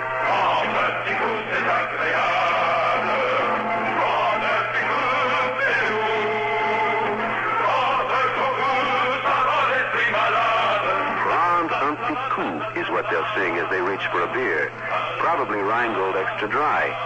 In fact, in New York City, where there are more different kinds of people than in any other city in the world, more people drink Rheingold than any other beer. Why do French Canadians like Rheingold? We don't know, but we must be doing something right.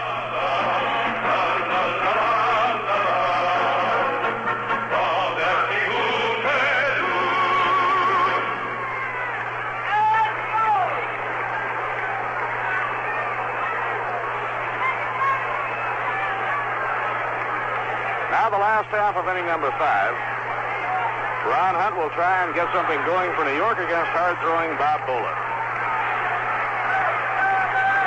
And the curve is under the knees. 1 ball and no strikes.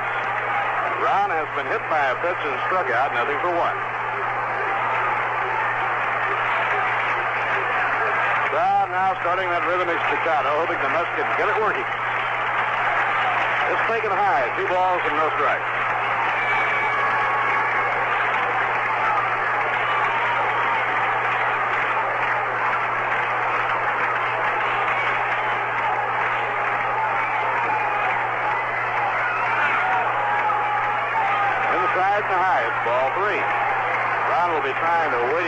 and get on. Mets trailing by 5 need a cluster of base runners. St. Louis got 5 runs in the third inning at Cincinnati, and the Cardinals now lead 6-0 after 2.5. Way inside, ball 4. So Ron is on for the second time and 3 trips to the plate. It brings up Johnny Lewis.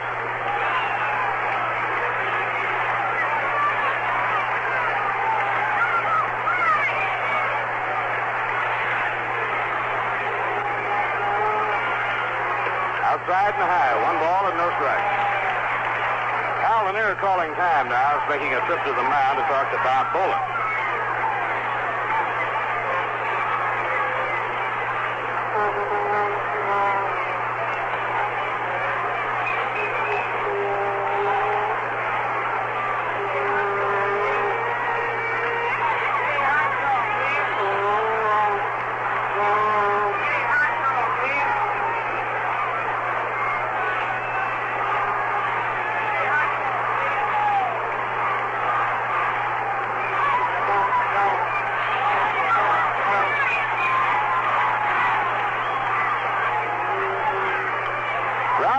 Through the hole, a base hit going to right field.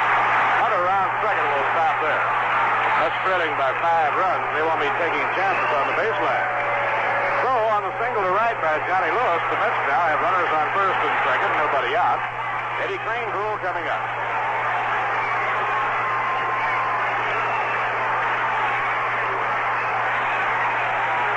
That was the 5th base hit of the game of Bob Boland.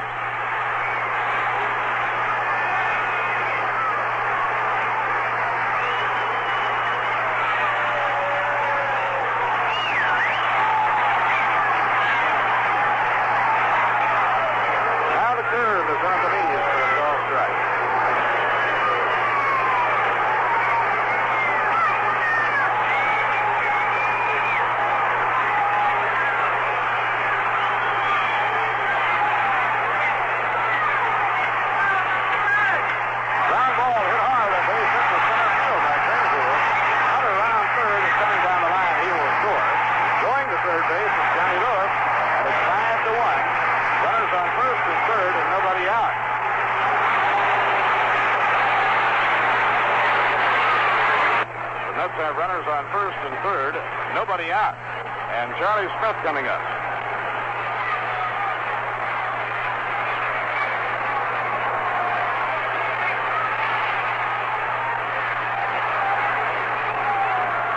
Charlie has been struck out and singled up. 1 hit and 2 times at bat.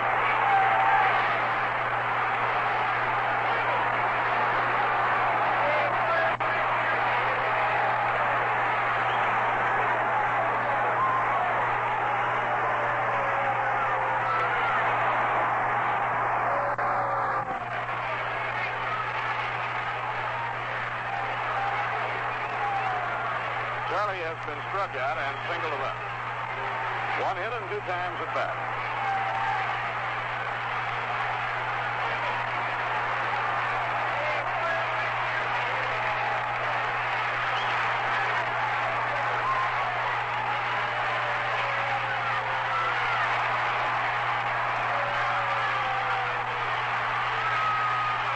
Bob Boland will stay in. Now he has another conference with Tom Howard. Meanwhile, the Giant bullpen, Masanori Murakami and relief ace Frank Lindsay are warming up.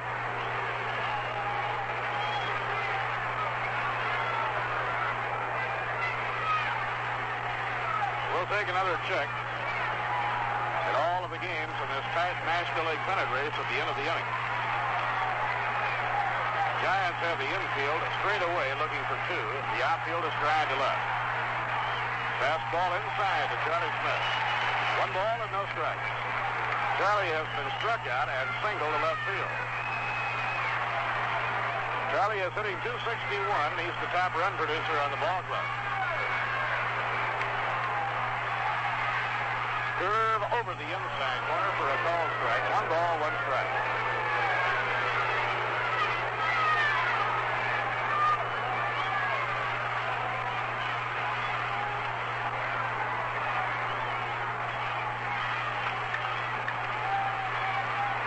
Wes Westrom is asking for time. And walking to home plate, he wants to talk to Charlie Smith.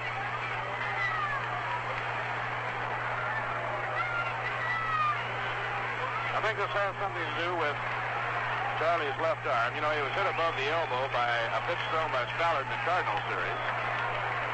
When he was first put back in the lineup, he was put back against the pitchers who were not flamethrowers because he couldn't get the bat around as fast as normal. Ground ball to third.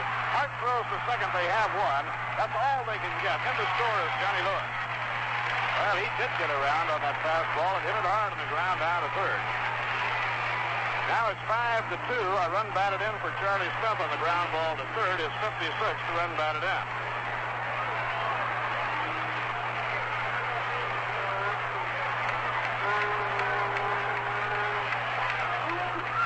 Charlie Smith on first. One man out. Joe Christopher the batter. And the Mets have hit Bolin hard in this inning. Now the pitch to Christopher. A check swing, slow roller down the third base line. Picked up by Bolin. The peg is in time at first base. Throw to Len Gabrielson. Just got there and nicked Joe Christopher. Charlie Smith moving over to second. Christopher didn't mean to hit that when he checked his swing. Hit a slow roller down the line going toward third.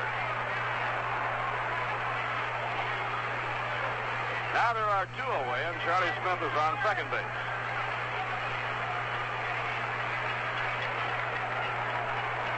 Johnny Stevenson has tried to bunt his way on and been thrown out, and been struck out, no hits and 2 times at bat. Johnny hitting .224. He's a left-hand batter. Bolin's pitch on the way, curve outside, 1 ball and no strikes.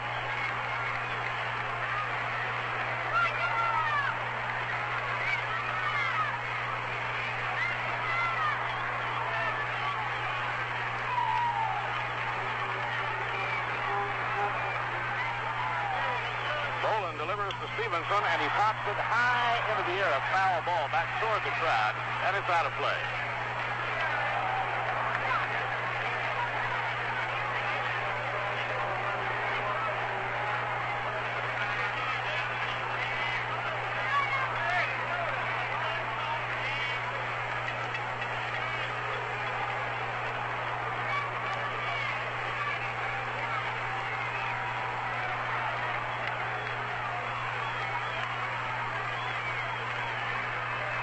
Now the 1-1 pitch, a fastball to side, 2 balls and a strike.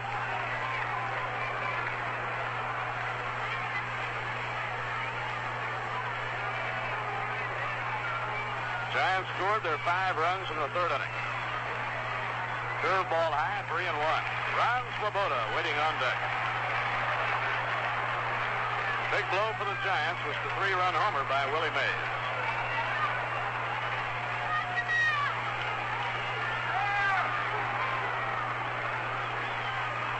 3-1 delivery.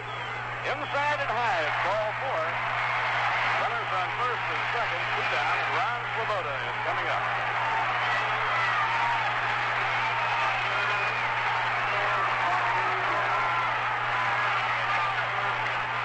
Ron has slid to left and lined the ball hard to the right fielder Henderson. And now on signal, Tom Haller is going to the mound to talk to Bob Bolin. Herman Frank standing on the dugout floor near the front corner of the dugout, flanked on one side by Cookie Lavagetto and on the other by Charlie Fox.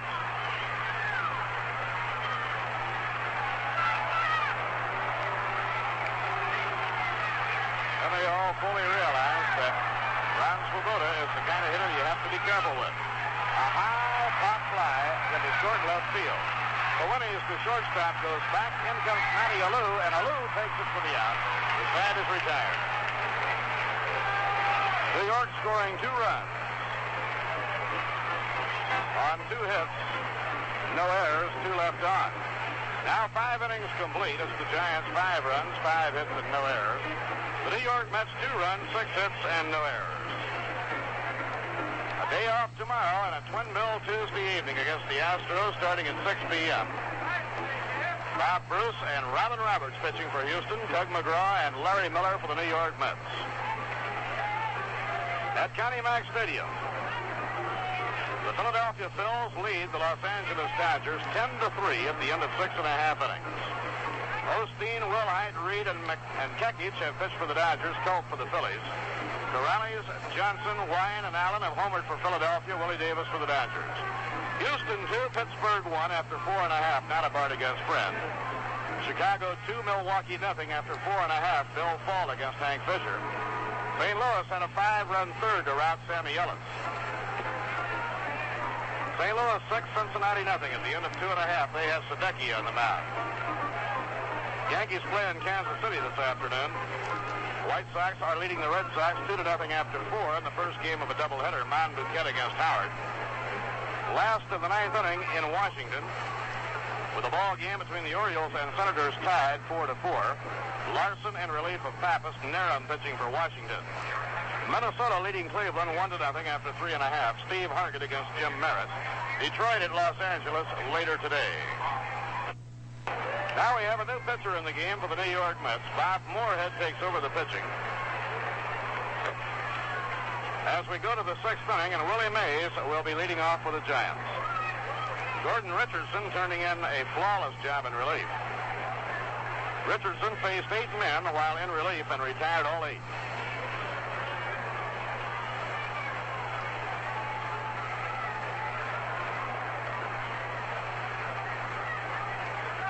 Gordon Richardson in 2 2/3 innings allowed no runs, no hits. He walked none, and he struck out 3.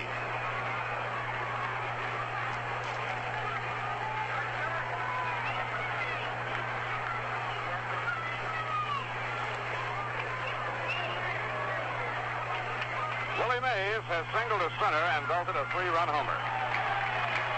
The home run, a record-breaking homer, is 17th during the month of August. 494 in his career. He stands alone now, number 5 at the all-time home run derby.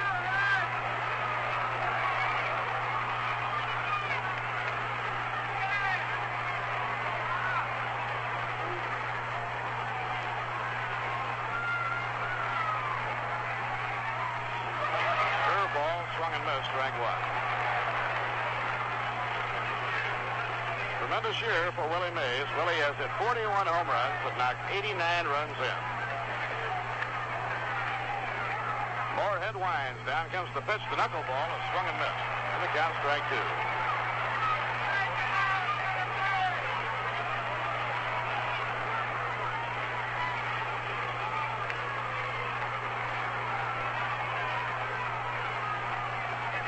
We're in the sixth inning. Giants 5 and the Mets 2. And it's over on the outside corner, strike 3.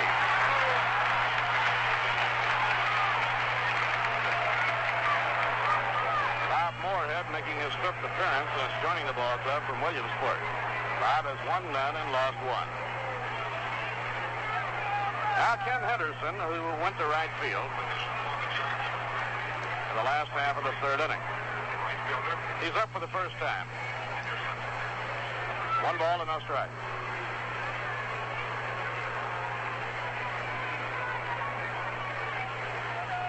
A fly ball hit deep to center, drifting back is Johnny Lewis. He's under it, taps the glove, and puts it away.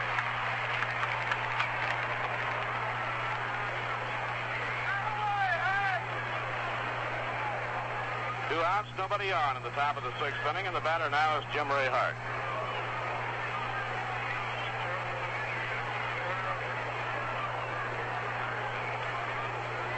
Third baseman Jim Ray Hart has flied deep to center and flied to right. No hits and 2 times up. Batting at .296. He's a right-hand hitter with good power. He has 16 home runs. Curve low and away. 1 ball, no strikes.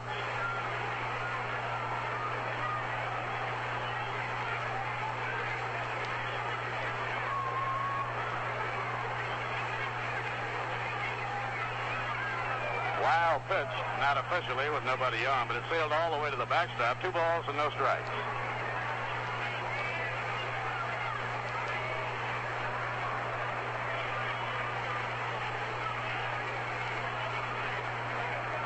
Tom Haller kneeling in the on-deck circle. Now Moorhead's 2-0 delivery. Breaking ball inside, and he falls behind on Jim Hart. 3 balls and no strikes. If the Mets can pull this one out, they will win 6 games this year from the Giants, the same number they won from the Dodgers. Ball 4, and Jim Hart walks on 4 pitches.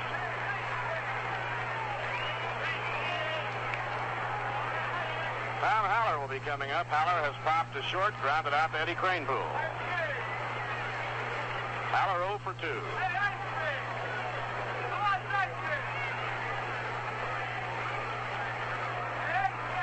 Tom is batting .242 with 10 home runs and 34 runs batted in.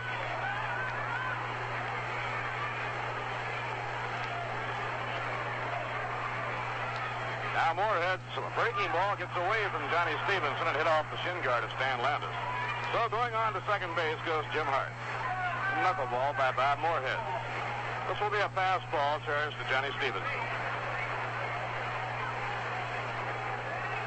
Now Bob eyes the runner at second. Here's his pitch on the way. Down in the dirt, a good stop by Johnny Stevenson. 2 balls and no strikes.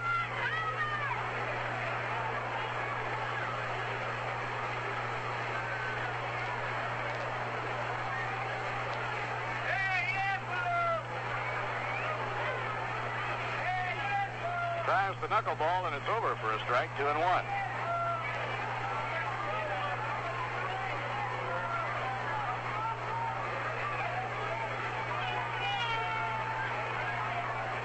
Al Lanier is in the on-deck circle. Pitching 2-1.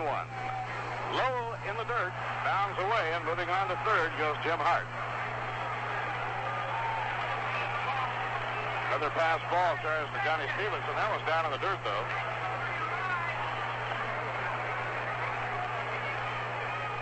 So Hart, who drew a walk, has now gone around to third on a couple of pass balls.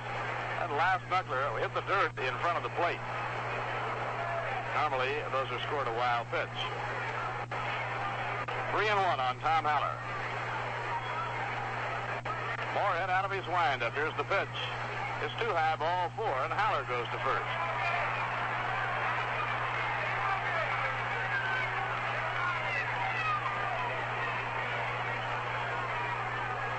Al Lanier started off the 5-run inning back in the third with a fly ball, wind-blown double down the right field line.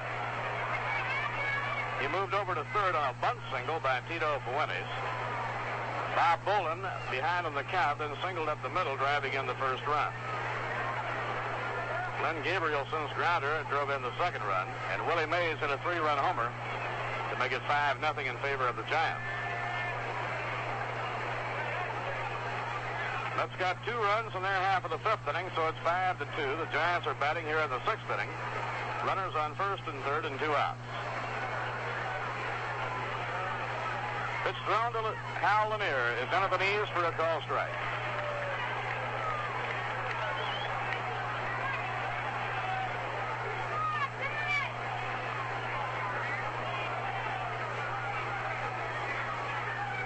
Ground ball hammered down to third, fielded by Charlie Smith. He begs to Ron Hunt, and they have the force play of the side is out. For the Giants in the 6th, no runs, no hits, no errors, and 2 left. At the end of 5 1/2, the score, Giants 5 and the Mets 2.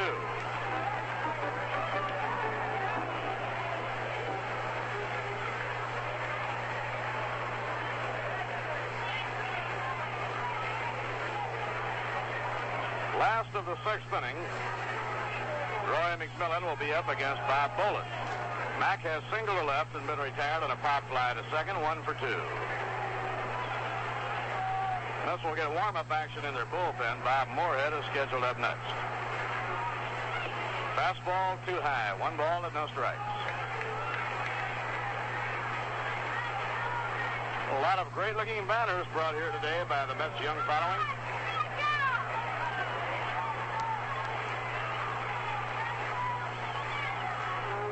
A fly ball hit high in the air to shallow left center. Matty Alou comes galloping in and makes the catch. 1 away, nobody on. And now Chuck Hiller will bat for Bob Moorhead.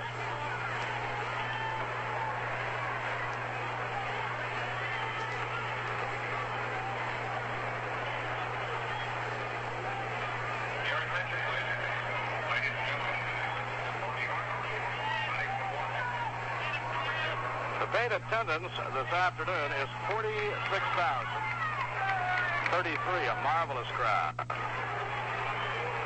The total attendance, 47,170. Line drive in the air to right. In comes Henderson. He picks it off shoulder high. Hiller hitting the first pitch, lines to Henderson in right. The 3 days with the Giants have drawn 150,347. So the 7-day period with the Dodgers and the Giants coming into New York attracted almost 300,000, 299,145.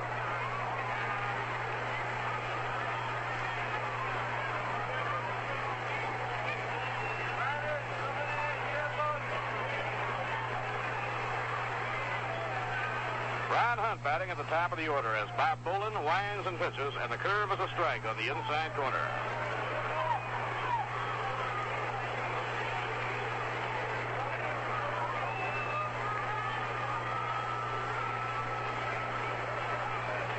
Now the pitch on the way. And it's popped up. He hit him off the fist with a good pitch. Gabrielson, the first baseman, near the bag in fair territory, takes it for the out. Bolin coming back with a strong inning. No runs, no hits, no errors, none left. Now 6 innings complete. The Giants 5 and the New York Mets 2. It's hard to imagine New York City without every kind of jazz from Dixieland to progressive. Fortunately, you don't have to. Listen.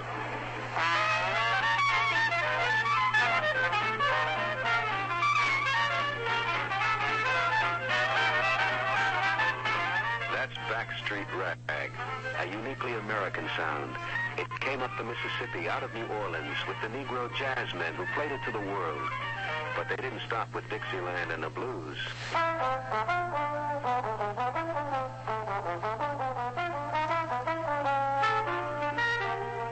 Little David's Fugue by John Lewis is a new sound that's part of a new generation.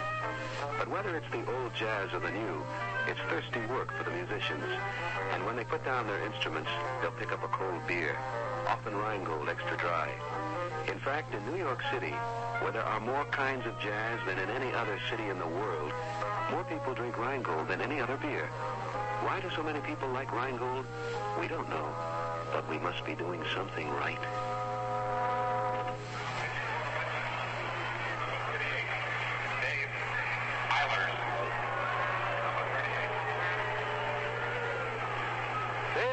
Is on to pitch now for the New York Mets, and before we go to the 7th inning, we'll pause for station identification.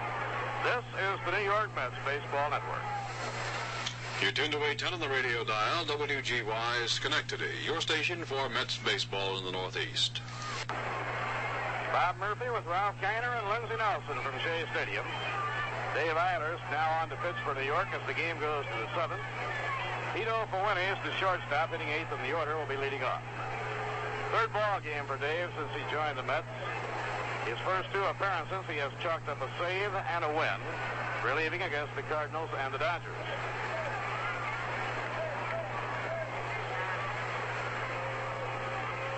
Tito Fuentes has a bunt single and has been struck out, 1 hit and 2 times up. Dave, a right-hander, a sinker ball pitcher. A high fly hit deep to left by Fuentes. Back goes Swoboda. Near the bullpen, he reaches and makes the catch.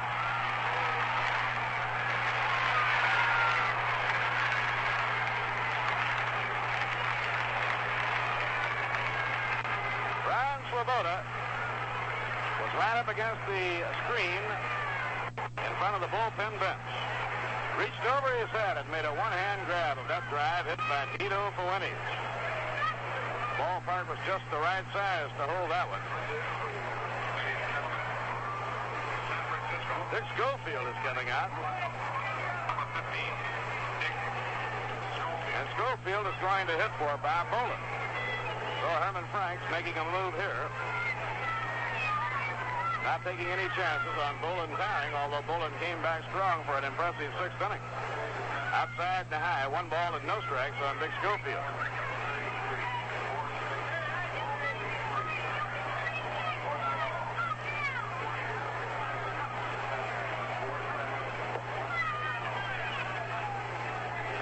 batters-wise, the pitch. Breaking ball over, a strike, 1 ball and 1 strike.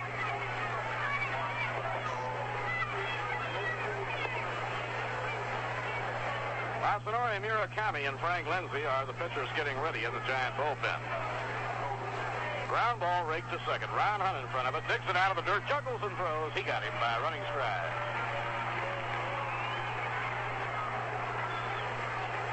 Now 2 outs and nobody on top of the 7th. The leadoff batter, Matty Alou, comes up for the 4th time. Matty has fouled out to Johnny Stevenson, reached on a walk, and fouled out to Cranepool trying to bunt.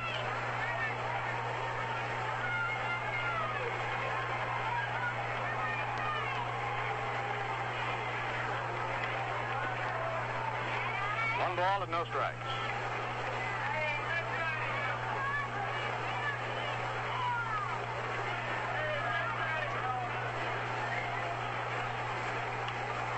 Looping fly ball into left field. Ron Swoboda is in a stride. He's under it, and he takes it. The side is out. So Dave Eilers gets the Giants quickly in the top of the 7th. No runs, no hits, no errors, none left. 7th inning stretch time at the end of 6 1/2. The score, Giants 5 and the Mets 2. Now it's time for another unusual fact from the Viceroy Hall of Records. Today's story could be called a batter's nightmare. When Frank Chance was playing for Chicago, he reached base 5 times in one ball game. But Frank wasn't doing the hitting. He was hit with 5 pitch balls. Ouch. Now let's turn to a more pleasant subject and talk about Viceroy. Viceroy's got the taste that's right. You know why? Because Viceroy is specifically designed to taste the way you'd like a filter cigarette to taste. Not too strong like some brands that taste as if they didn't have a filter. And not too light like some others. You know the kind. They just don't seem to satisfy your taste. But when you light up a Viceroy, you get the filter cigarette that's not too strong, not too light. Viceroy's got the filter for the taste that's right. Viceroy's got the taste that's right. Not too strong and not too light. The taste that's right.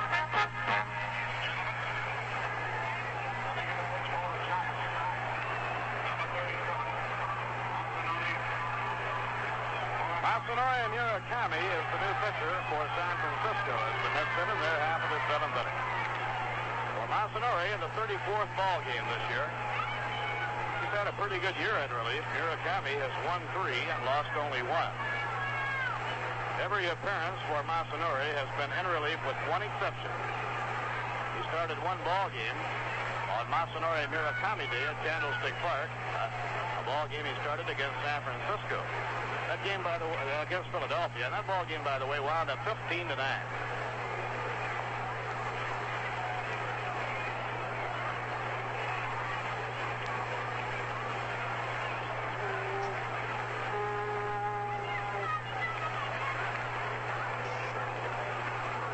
Let's have their left-hand hitters coming up, Johnny Lewis and Ed Cranepool, and so Herman Franks comes in with Masanori Murakami.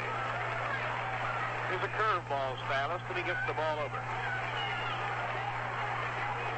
Breaking ball on the outside corner, strike 1 call. Johnny Lewis singled his last time up to help build a run. Johnny has 1 hit and 3 trips. Jim Hart plays him in close at third, but when he shades towards second. And it's popped up on the left side of the diamond. Hart drifting back behind third in fair territory, has it for the out. 1 out and nobody on. Eddie Cranepool will be hitting. Eddie has a double and a single and 3 times up. Eddie now has hiked his batting average on his homestand to 268.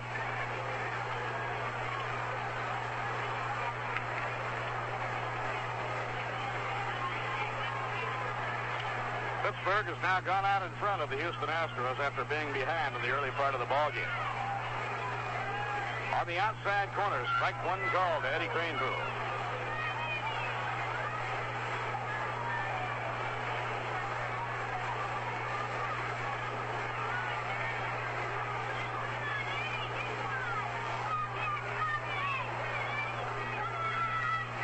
Now the pitch on the way, and it gets the outside corner, a breaking ball to Cranepool, a 2-strike count. The Giants are out in front on the strength of a 3-run homer by Willie Mays back in the 3rd inning. They lead 5-2.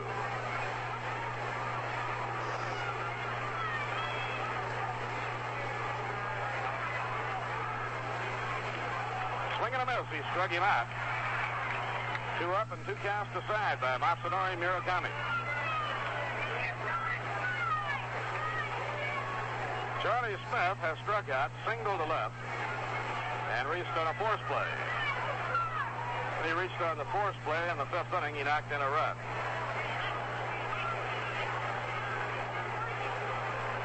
Eddie Craneville and Charlie Smith have been credited with the 2 RBIs for New York.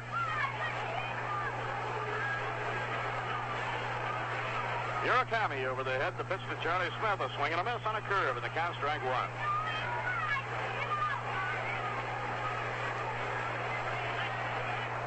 Watching Murakami work, he seems to pitch with a minimum of effort. Now he goes to his fastball. It's inside. 1 ball and 1 strike.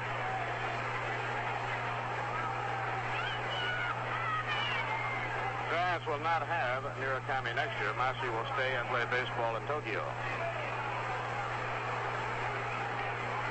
Pitching 1-1. Low and outside, 2 balls and a strike.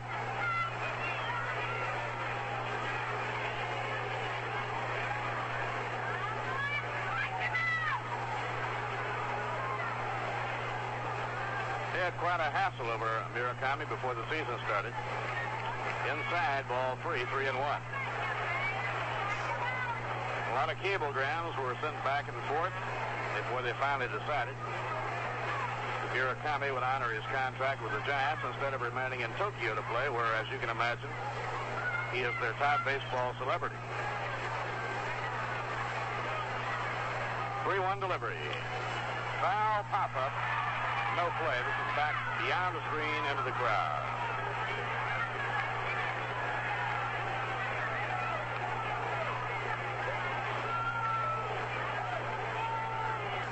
A swing and a miss. Murakami struck him out. So Murakami comes in to get the side in order, where the Mets are unable to get the ball out of the infield. No runs, no hits, no errors, and none left. 7 innings complete. The Giants 5 runs, 5 hits, no errors. New York 2 runs, 6 hits, and no errors.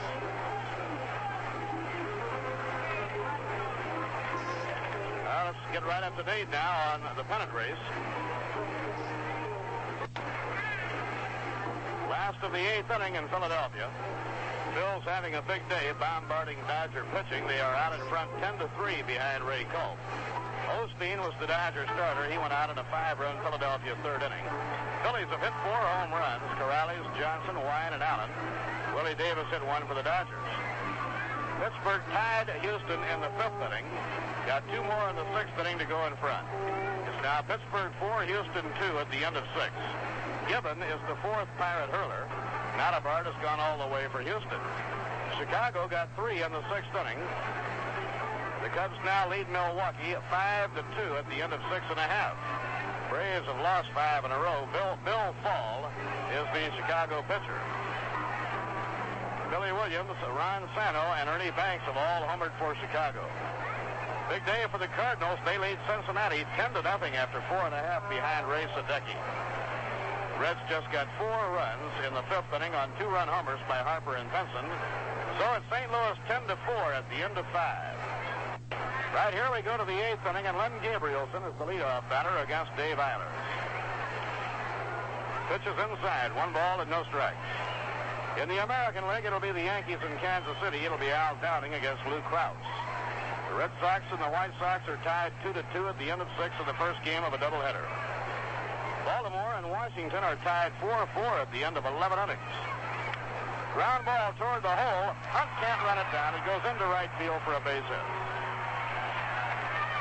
Minnesota 1, Cleveland 0 after 4.5. Steve Hargan against Jim Merritt. And Detroit plays at L.A. And now, electricity going through the crowd marks the presence of Willie Mays as the hitter.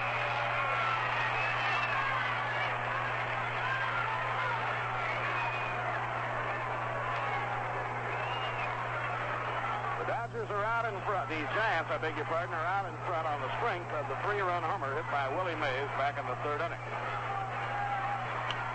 Towering pop-up outside first in foul territory. Craneville drifting over by the dugout. Makes the catch. 1 out and 1 on. Well, it's hard to really say who's the biggest attraction in New York, the Dodgers or the Giants. In 8 dates at Shea Stadium with the Dodgers this year, the Mets drew 340,758. In 8 dates against the Giants this year at Shea Stadium, 336,278. Just about a standoff. And the Dodgers and Giants combined to attract, playing the Mets, 677,000.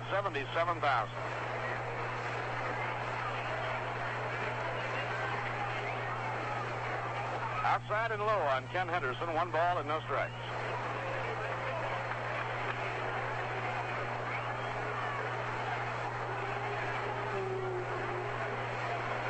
Dave Eiler's looking in for his sign.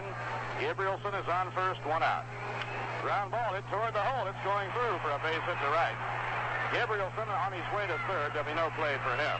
And now the Giants have runners on first and third with 1 out.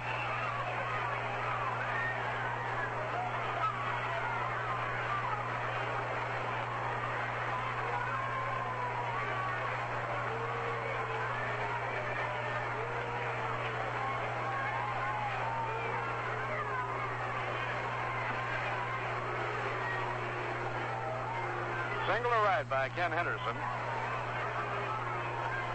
Giants have runners on first and third, and the batter is Jim Ray Hart. Now Ron Hunt and Roy Mcmillan are looking for 2. Ron shades a bit towards second. Jim Hart has flied out twice. Last time at bat he reached on a walk. Batting at .296. Pitch is over. Strike 1 call. 28-year-old Dave Eilers, stocky right-hander from Carmine, Texas, pitching in relief for the New York Mets.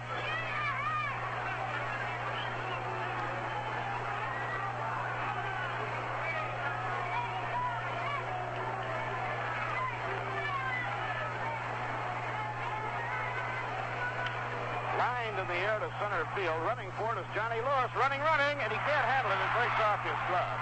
Gabrielson down the line to score. Christopher scoops the ball up. And the runners wind up on second and third. Hart's the batter on second and Ken Henderson on third. It's going to go as a 2-base hit. Johnny Lewis, after a long run to the alley in right center, got a glove on it but was unable to hold it. A 2-base hit for Jim Hart and a run batted in. His 69th RBI. Giants now take a 6-2 lead.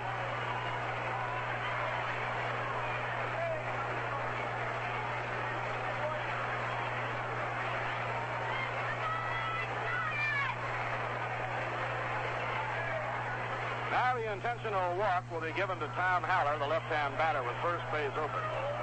Right-hand batter Hal Lanier is on deck.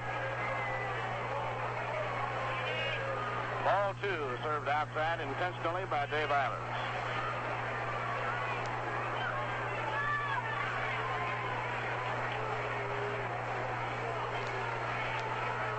Hal Lanier waiting to bat next. Has 1 hit and 3 times up. He got a windblown double down the right field line to start off a 5-run inning back in the third. Now Haller goes down to first on the intentional pass. Well, fans, remember, Viceroy's not too strong, not too light. Viceroy's got the filter for the taste that's right. Lanier hitting at .233, a rangy right-hand hitter. Now Eilers out of his windup. The pitch, ground ball hit toward the hole. Grabbed by Mcmillan. The throw to second. Low throw goes into the outfield. 1 run is in. Now digging for the plate is Jim Hart. He'll come in to score. Haller goes to third and Lanier all the way to second base. That was a slow bouncer hit toward the hole. Mcmillan made a good play in reaching the ball. But his off-balance throw was a low throw. It was in the dirt. It skipped into the outfield. So score it, a base hit for Hal Lanier of the infield variety. The base hit brought home Ken Henderson.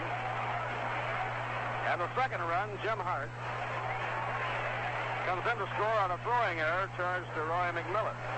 Meanwhile, Haller goes around to third, and Lanier goes into second. 3 runs are in, and the Giants now lead 8-2. A swing and a miss by Tito Fuentes, strike 1.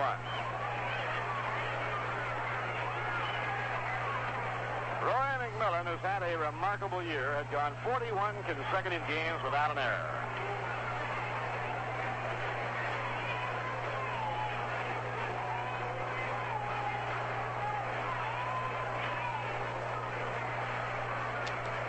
Runners on second and third.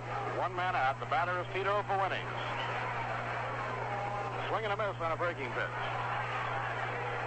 Giants now have 3 runs in on 4 hits, an intentional walk, and an error here in the top of the 8th inning, and they've opened up an 8-2 lead. High foul fly wafted back over into the crowd. No play. Well, all the National League ball clubs have tomorrow off. The Giants resume action Tuesday evening with a doubleheader in Philadelphia. The Mets resume with a doubleheader right here at Shea Stadium Tuesday evening against Houston. Starting time for the doubleheader is 6 p.m. The infield drawn in. The batter is Tito Fuentes. Here's the 2-strike pitch. Swing and a miss. He struck him out on a foul tip. Fuentes didn't mean to hit the ball. He was trying to defend himself and get out of the way. But as he swung the bat around, getting out of the way, it ticked his bat handle and was held on to by Johnny Stevenson. Now Murakami coming up.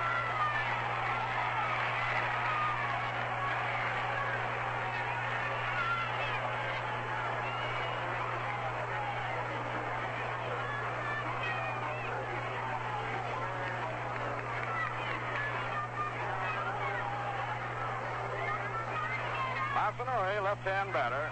The infield dropping back now with 2 men down. Foul tip, strike 1. Murakami has been up 10 times this year, had 1 hit.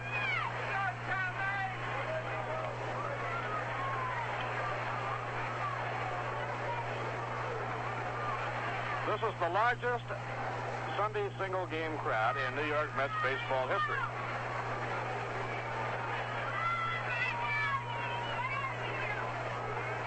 Here's the 2-strike delivery. Ground ball hit down to third. Charlie Smith straightens up. Throws to Cranepool. The Giants are out after scoring 3 in the 8th inning. They score 3 runs. There were 4 hits. 1 error charged to Mcmillan. And 2 left on.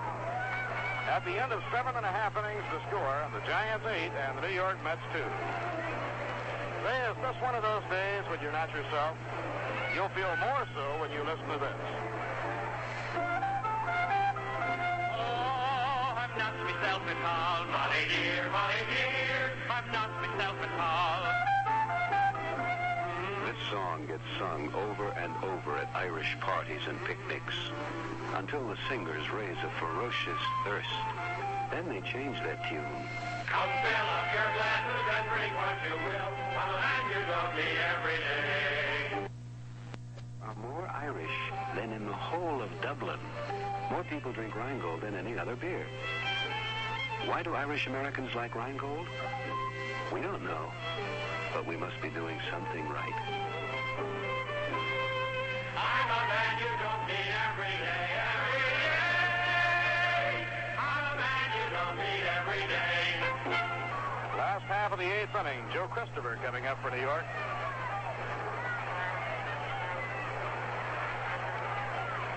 It's all over at Johnny Mack Stadium. The Phillies blasting the Dodgers this afternoon, 13-3. So the 5 ball clubs chasing the Los Angeles Dodgers, presented with a golden opportunity. A high fly hit by Christopher, way up and going. There it goes, a home run.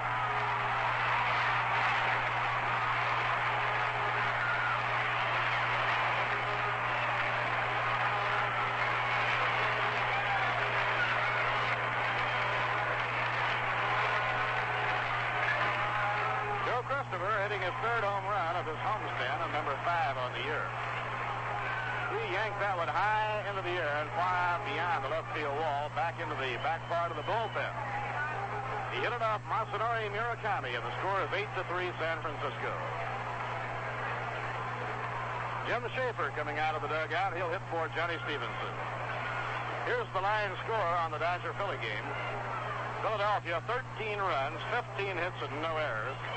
The Dodgers, 3 runs, 5 hits, and no errors. Ray Culp all the way, winning his 9th game. The Phillies hit 4 home runs. Pat Corrales, Alex Johnson, Bobby Wine, and Richie Allen all homered. Willie Davis for the Dodgers. Claude Osteen, who was knocked out in the 3rd inning, is the losing pitcher.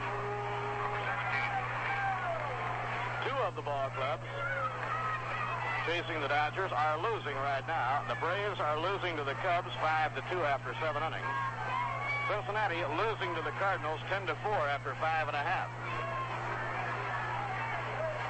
Jim Schaefer up, a swing and a miss, strike one.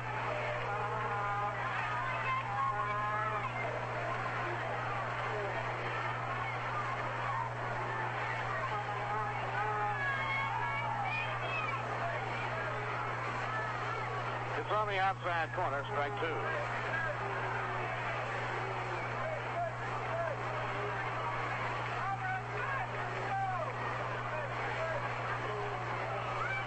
Now the two-strike pitch. Fastball outside. 1 ball and 2 strikes.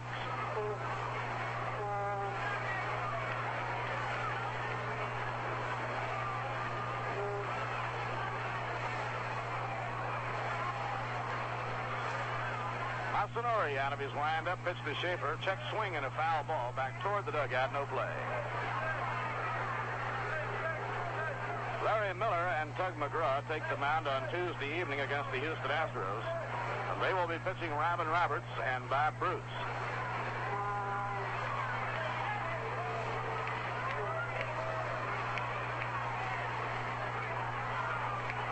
The 1-2 delivery. Outside and high. It's 2-2 on Jim Schaefer batting for Johnny Stevenson.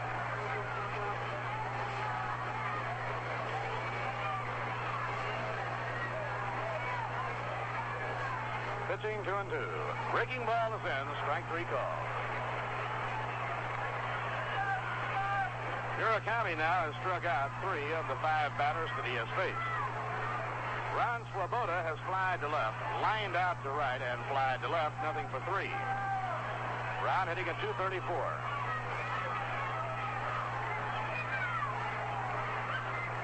Ron already holds the rookie record for home runs for the season for the New York Mets. Right in there, strike 1 call to the letters.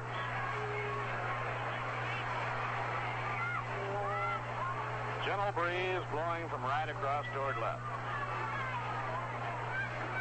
Inside and low on Ron, 1-1.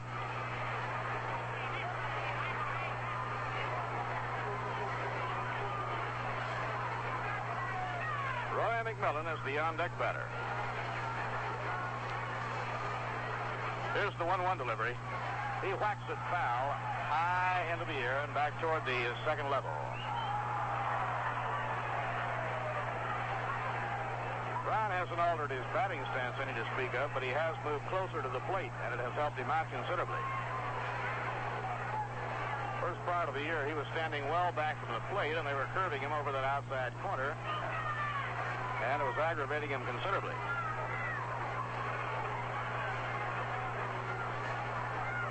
The 1-2 delivery. Outside and high, it's 2-2 on Ron.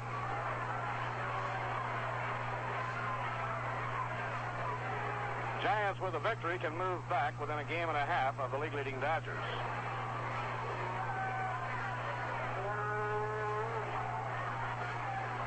Now the pitch by Murakami, taken outside, full count, 3-2. Cincinnati in a position to move within a half game of the Dodgers, but they are losing to St. Louis, 10-4.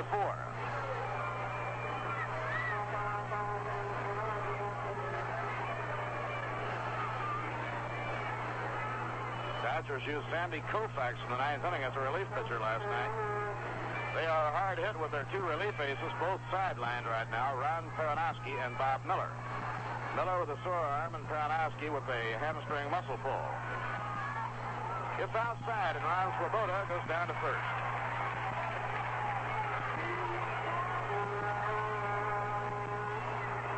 To right and fly to left, nothing for 3. Ron hitting at 234.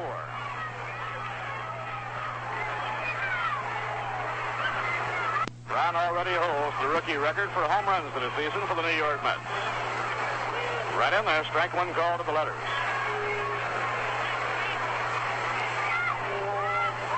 Gentle breeze blowing from right across toward left. Inside and low on Ron, 1-1.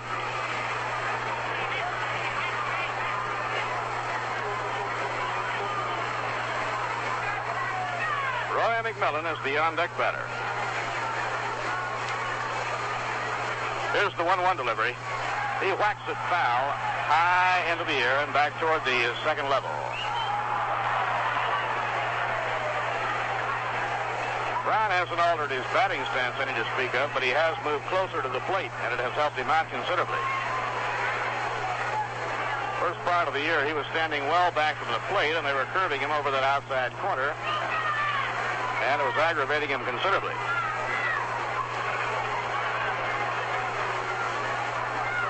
The 1-2 delivery, outside and high, it's 2-2 on Ron.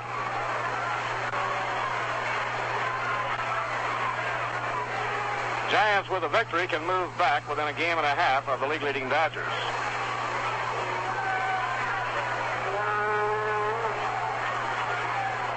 Now the pitch by Murakami, taken outside, full count, 3-2. Cincinnati in a position to move within a half game of the Dodgers, but they are losing to St. Louis, 10-4.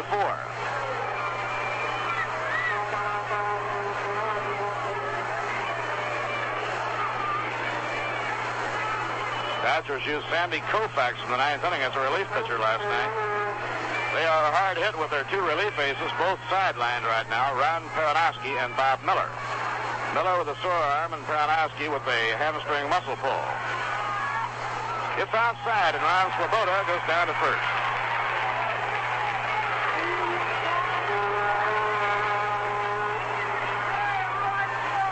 Roy Mcmillan has singled to left, popped to second, and flied to left center. Let's get their bullpen going now with Dave Eilers due up next. Dave being called back to the dugout.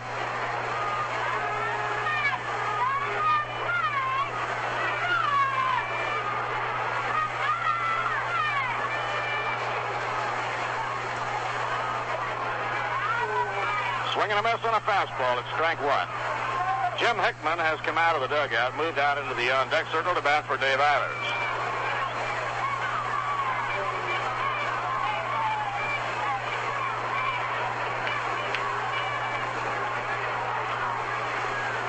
One out and one on. Outside and a high on the count, 1-1.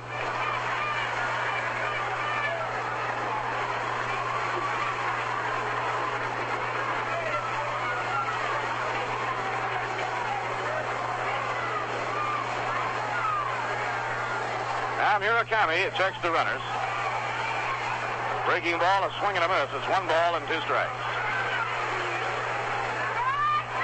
Doug McGraw tuning up along with Tom Parsons. Jim Bethke had been warming up.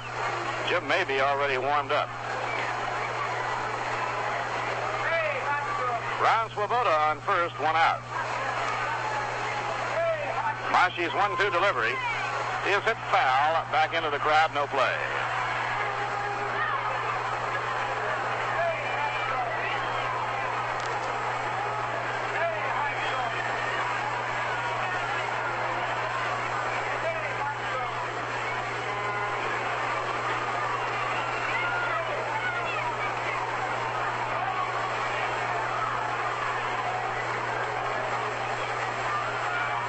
Murakami off the stretch, the 1-2 pitch. Pop foul again by Mcmillan. And once again, no play for Gabrielson. It'll be in the field box area behind the dugout.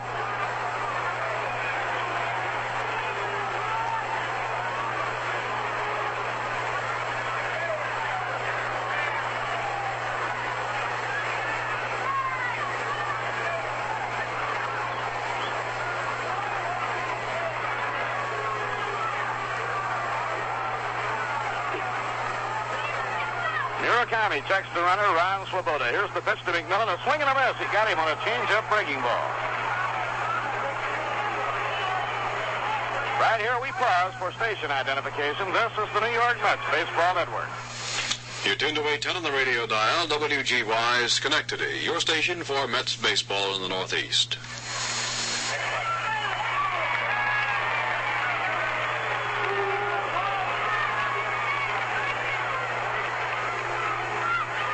Bob Murphy with Lindsey Nelson and Ralph Keider from Shea Stadium. The Mets trailing 8-3. We're in the last half of the 8th inning. Jim Hickman, batting for Dave Eilers, takes up high, ball 1. Murakami, in less than 2 full innings in relief, has now struck out 4 men.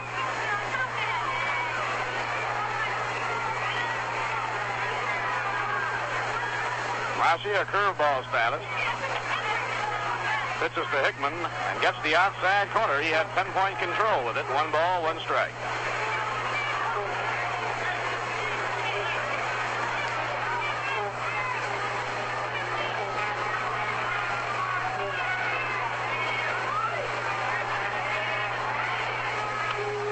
Foul ball, cut on and put back up above the press box into the crowd.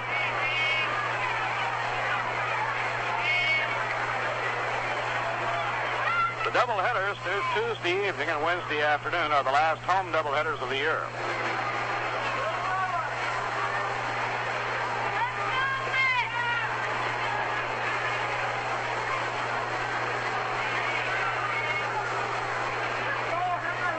Now Murakami checks the runner. In comes the pitch. A swing and a miss. He struck him out. He got him with a high hard one. Murakami has now struck out 5 in 2 innings. 1 run, 1 hit, a home run by Joe Christopher. No errors, 1 left on. At the end of 8 innings, the score, the Giants 8 and the New York Mets 3.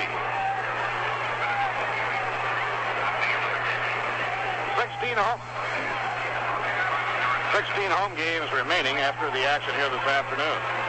Tickets for the 16 remaining home games are on sale 7 days a week at the advanced sale window at entrance D here at Shea Stadium. In Manhattan, you can buy tickets for the remaining home games of the New York Mets in the Long Island Railroad waiting room at Penn Station. At Grand Central Terminal at the foot of the 42nd Street and Vanderbilt Avenue ramp. And for Mets fans who live on Long Island, tickets are on sale during regular store hours at Macy's and the Walt Whitman Shopping Center in Huntington. Reservations can be made for box and reserve seats at all Howard Clothes stores in the greater New York area. And you can take advantage of the instant reservation service now available at all Child's restaurants and Calico kitchens in the New York area.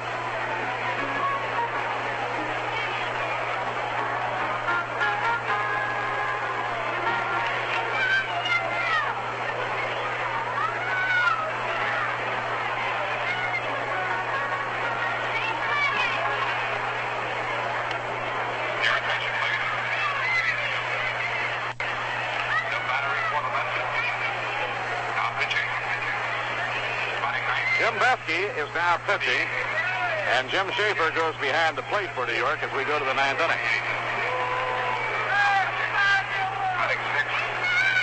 Number 17.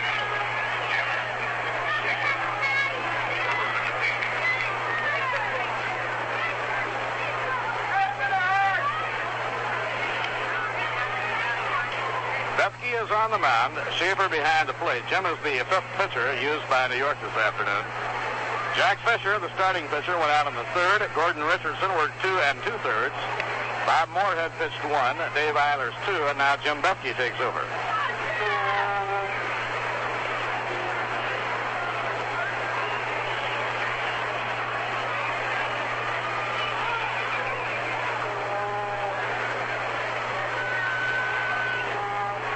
Matty Alou leads off for the Giants in the 9th inning. They are in front of the ball game 8-3.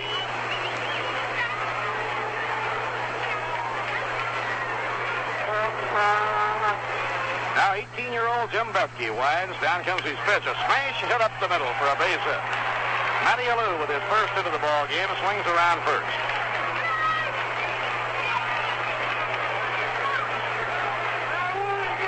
That is the 10th hit collected by the Giants. The Mets have 3 runs on 7 hits.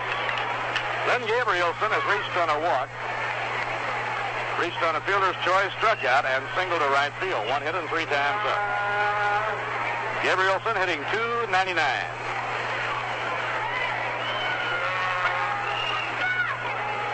Fastball just missed the inside corner. 1 ball and no strikes.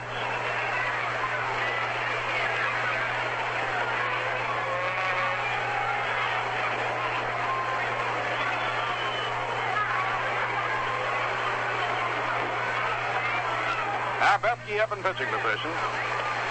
And the pitch is down the middle for a call strike. 1-1 on Len Gabrielson.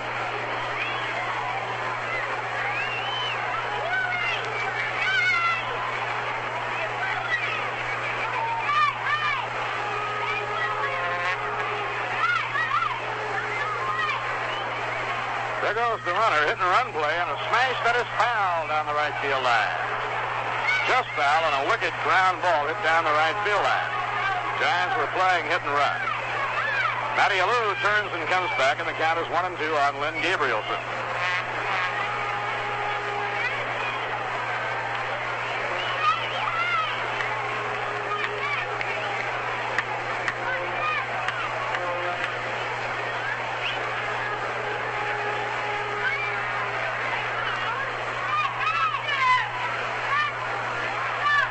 Now the 1-2 delivery.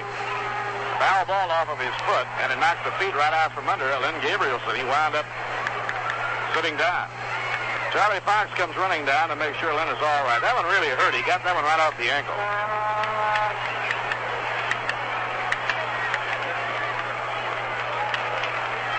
Now Herman Frank's also coming out. Now they asked Lynn Gabrielson to sit down so the trainer can take a close look at it.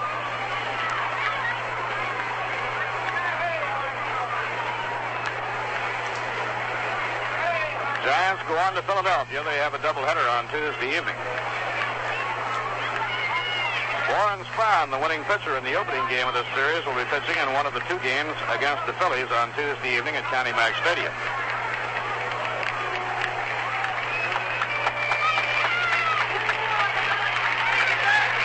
Warren Spahn and Ron Herbel are the probable pitchers for the Giants against Philadelphia Tuesday evening.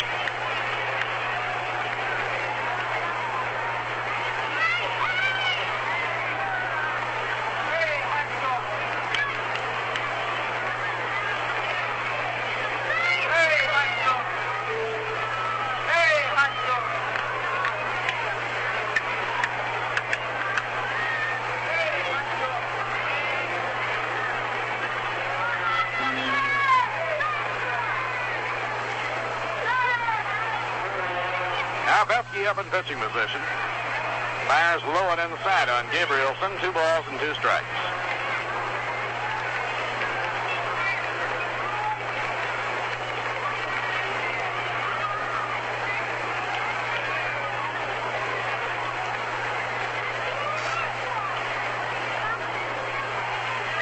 The 2-2 delivery. Driven deep to center field. Back goes Johnny Lewis. He's getting under it. And Johnny makes the catch in deep center. 1 out and 1 on in the top of the 9th inning. Willie Mays coming up again. Willie has a single and a 3-run homer. 2 hits and 4 times at bat. Willie now stands alone, number 5 in the all-time home run derby. His home run today sent him 1 ahead of Lou Gehrig. It also enabled him to stand alone as the holder of the National League record for the most home runs in 1 month. Willie's home run was his 17th this month of August.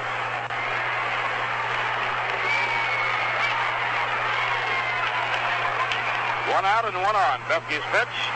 A curve outside. Ball 1. The game is now over at Forbes Field, and the Pirates gain a full game on the Dodgers. They're now 5 games back.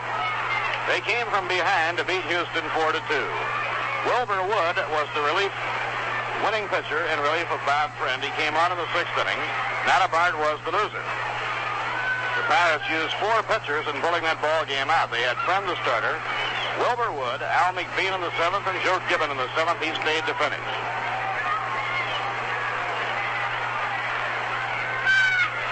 Breaking ball outside. It's 2 balls and no strikes on Willie. Chicago with that big middle of their batting order, Billy Williams, Ernie Banks, and Ron Santo having a big day, are leading the Braves 8-2 at the end of 7 1/2. Williams has hit 1 homer, Santo has hit 1, and Banks has hit 2. Lobbed over to first by Jim Bethke.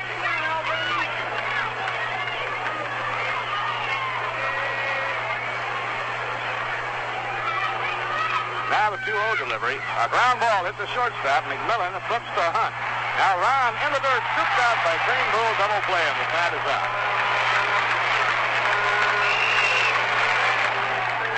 No runs, 1 hit, no errors, and none left. At the end of 8 1/2 innings, the score, the Giants 8 and the New York Mets 3. It's very hard to sell sheet music in Jamaica, you know. They make up songs whenever they need them, like this. Having a party, eating rice and peas, dancing happily as you please. Charming lady with a very nice smile. Think I'll talk to her for a while. Think I'll talk to her for a while. When Jamaicans get together for a party, the beat is calypso and the songs are made up on the spot. The party was hilarious as it could be, but in the morning there was news for me. The penny was a man play wedding tune on his pipe. The smiling lady is now my wife. The smiling lady is now my wife. And when the singer finds his throat a little dry, something refreshing will be improvised. Probably Rheingold beer. In New York City, where there are more different kinds of people than in any other city in the world, more people drink Rheingold Extra Dry than any other beer. Why do Jamaicans like Rheingold?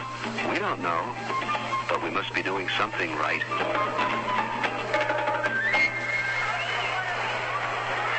Last of the ninth inning, Murakami on the mound for the Giants. Ron Hunt will lead off for New York. Masanori in 2 innings has given up 1 run, 1 hit. That was a home run by Joe Christopher. Has walked 1 man and struck out 5.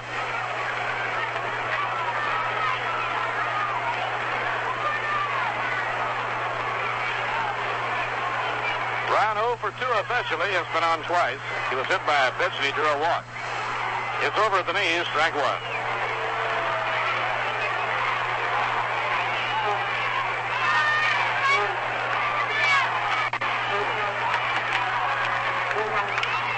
Bounce down to third. A big hop where it's taken by Jim Hart. His long throw gets the runner Ron Hunt by a stride. 1 out in the last of the ninth inning.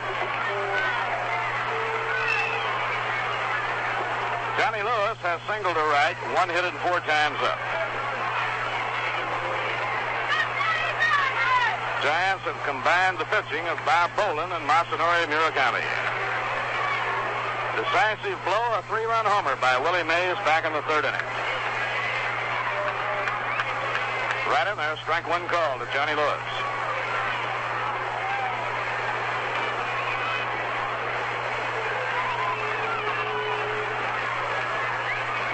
Swing and a miss on a breaking ball, and the count strike 2.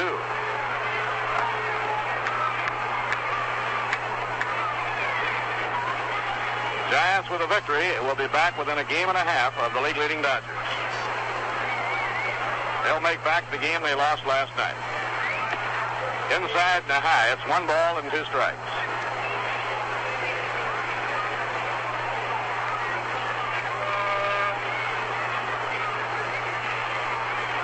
The 1-2 delivery, a swing and a miss, he struck him out. Johnny Lewis fan, and that's strikeout number 6 by Murakami. 2 outs, nobody on. Eddie Crane pulled the batter. Today's crowd of 46,033 paid. The largest single Sunday game crowd in Mets baseball history. And the 3-game series attracted 150,347.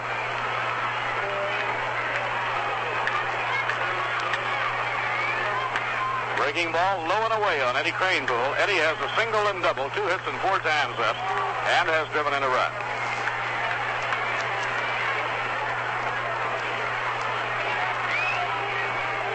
He hits it over the outside edge of the plate. 1 ball and 1 strike on Cranepool.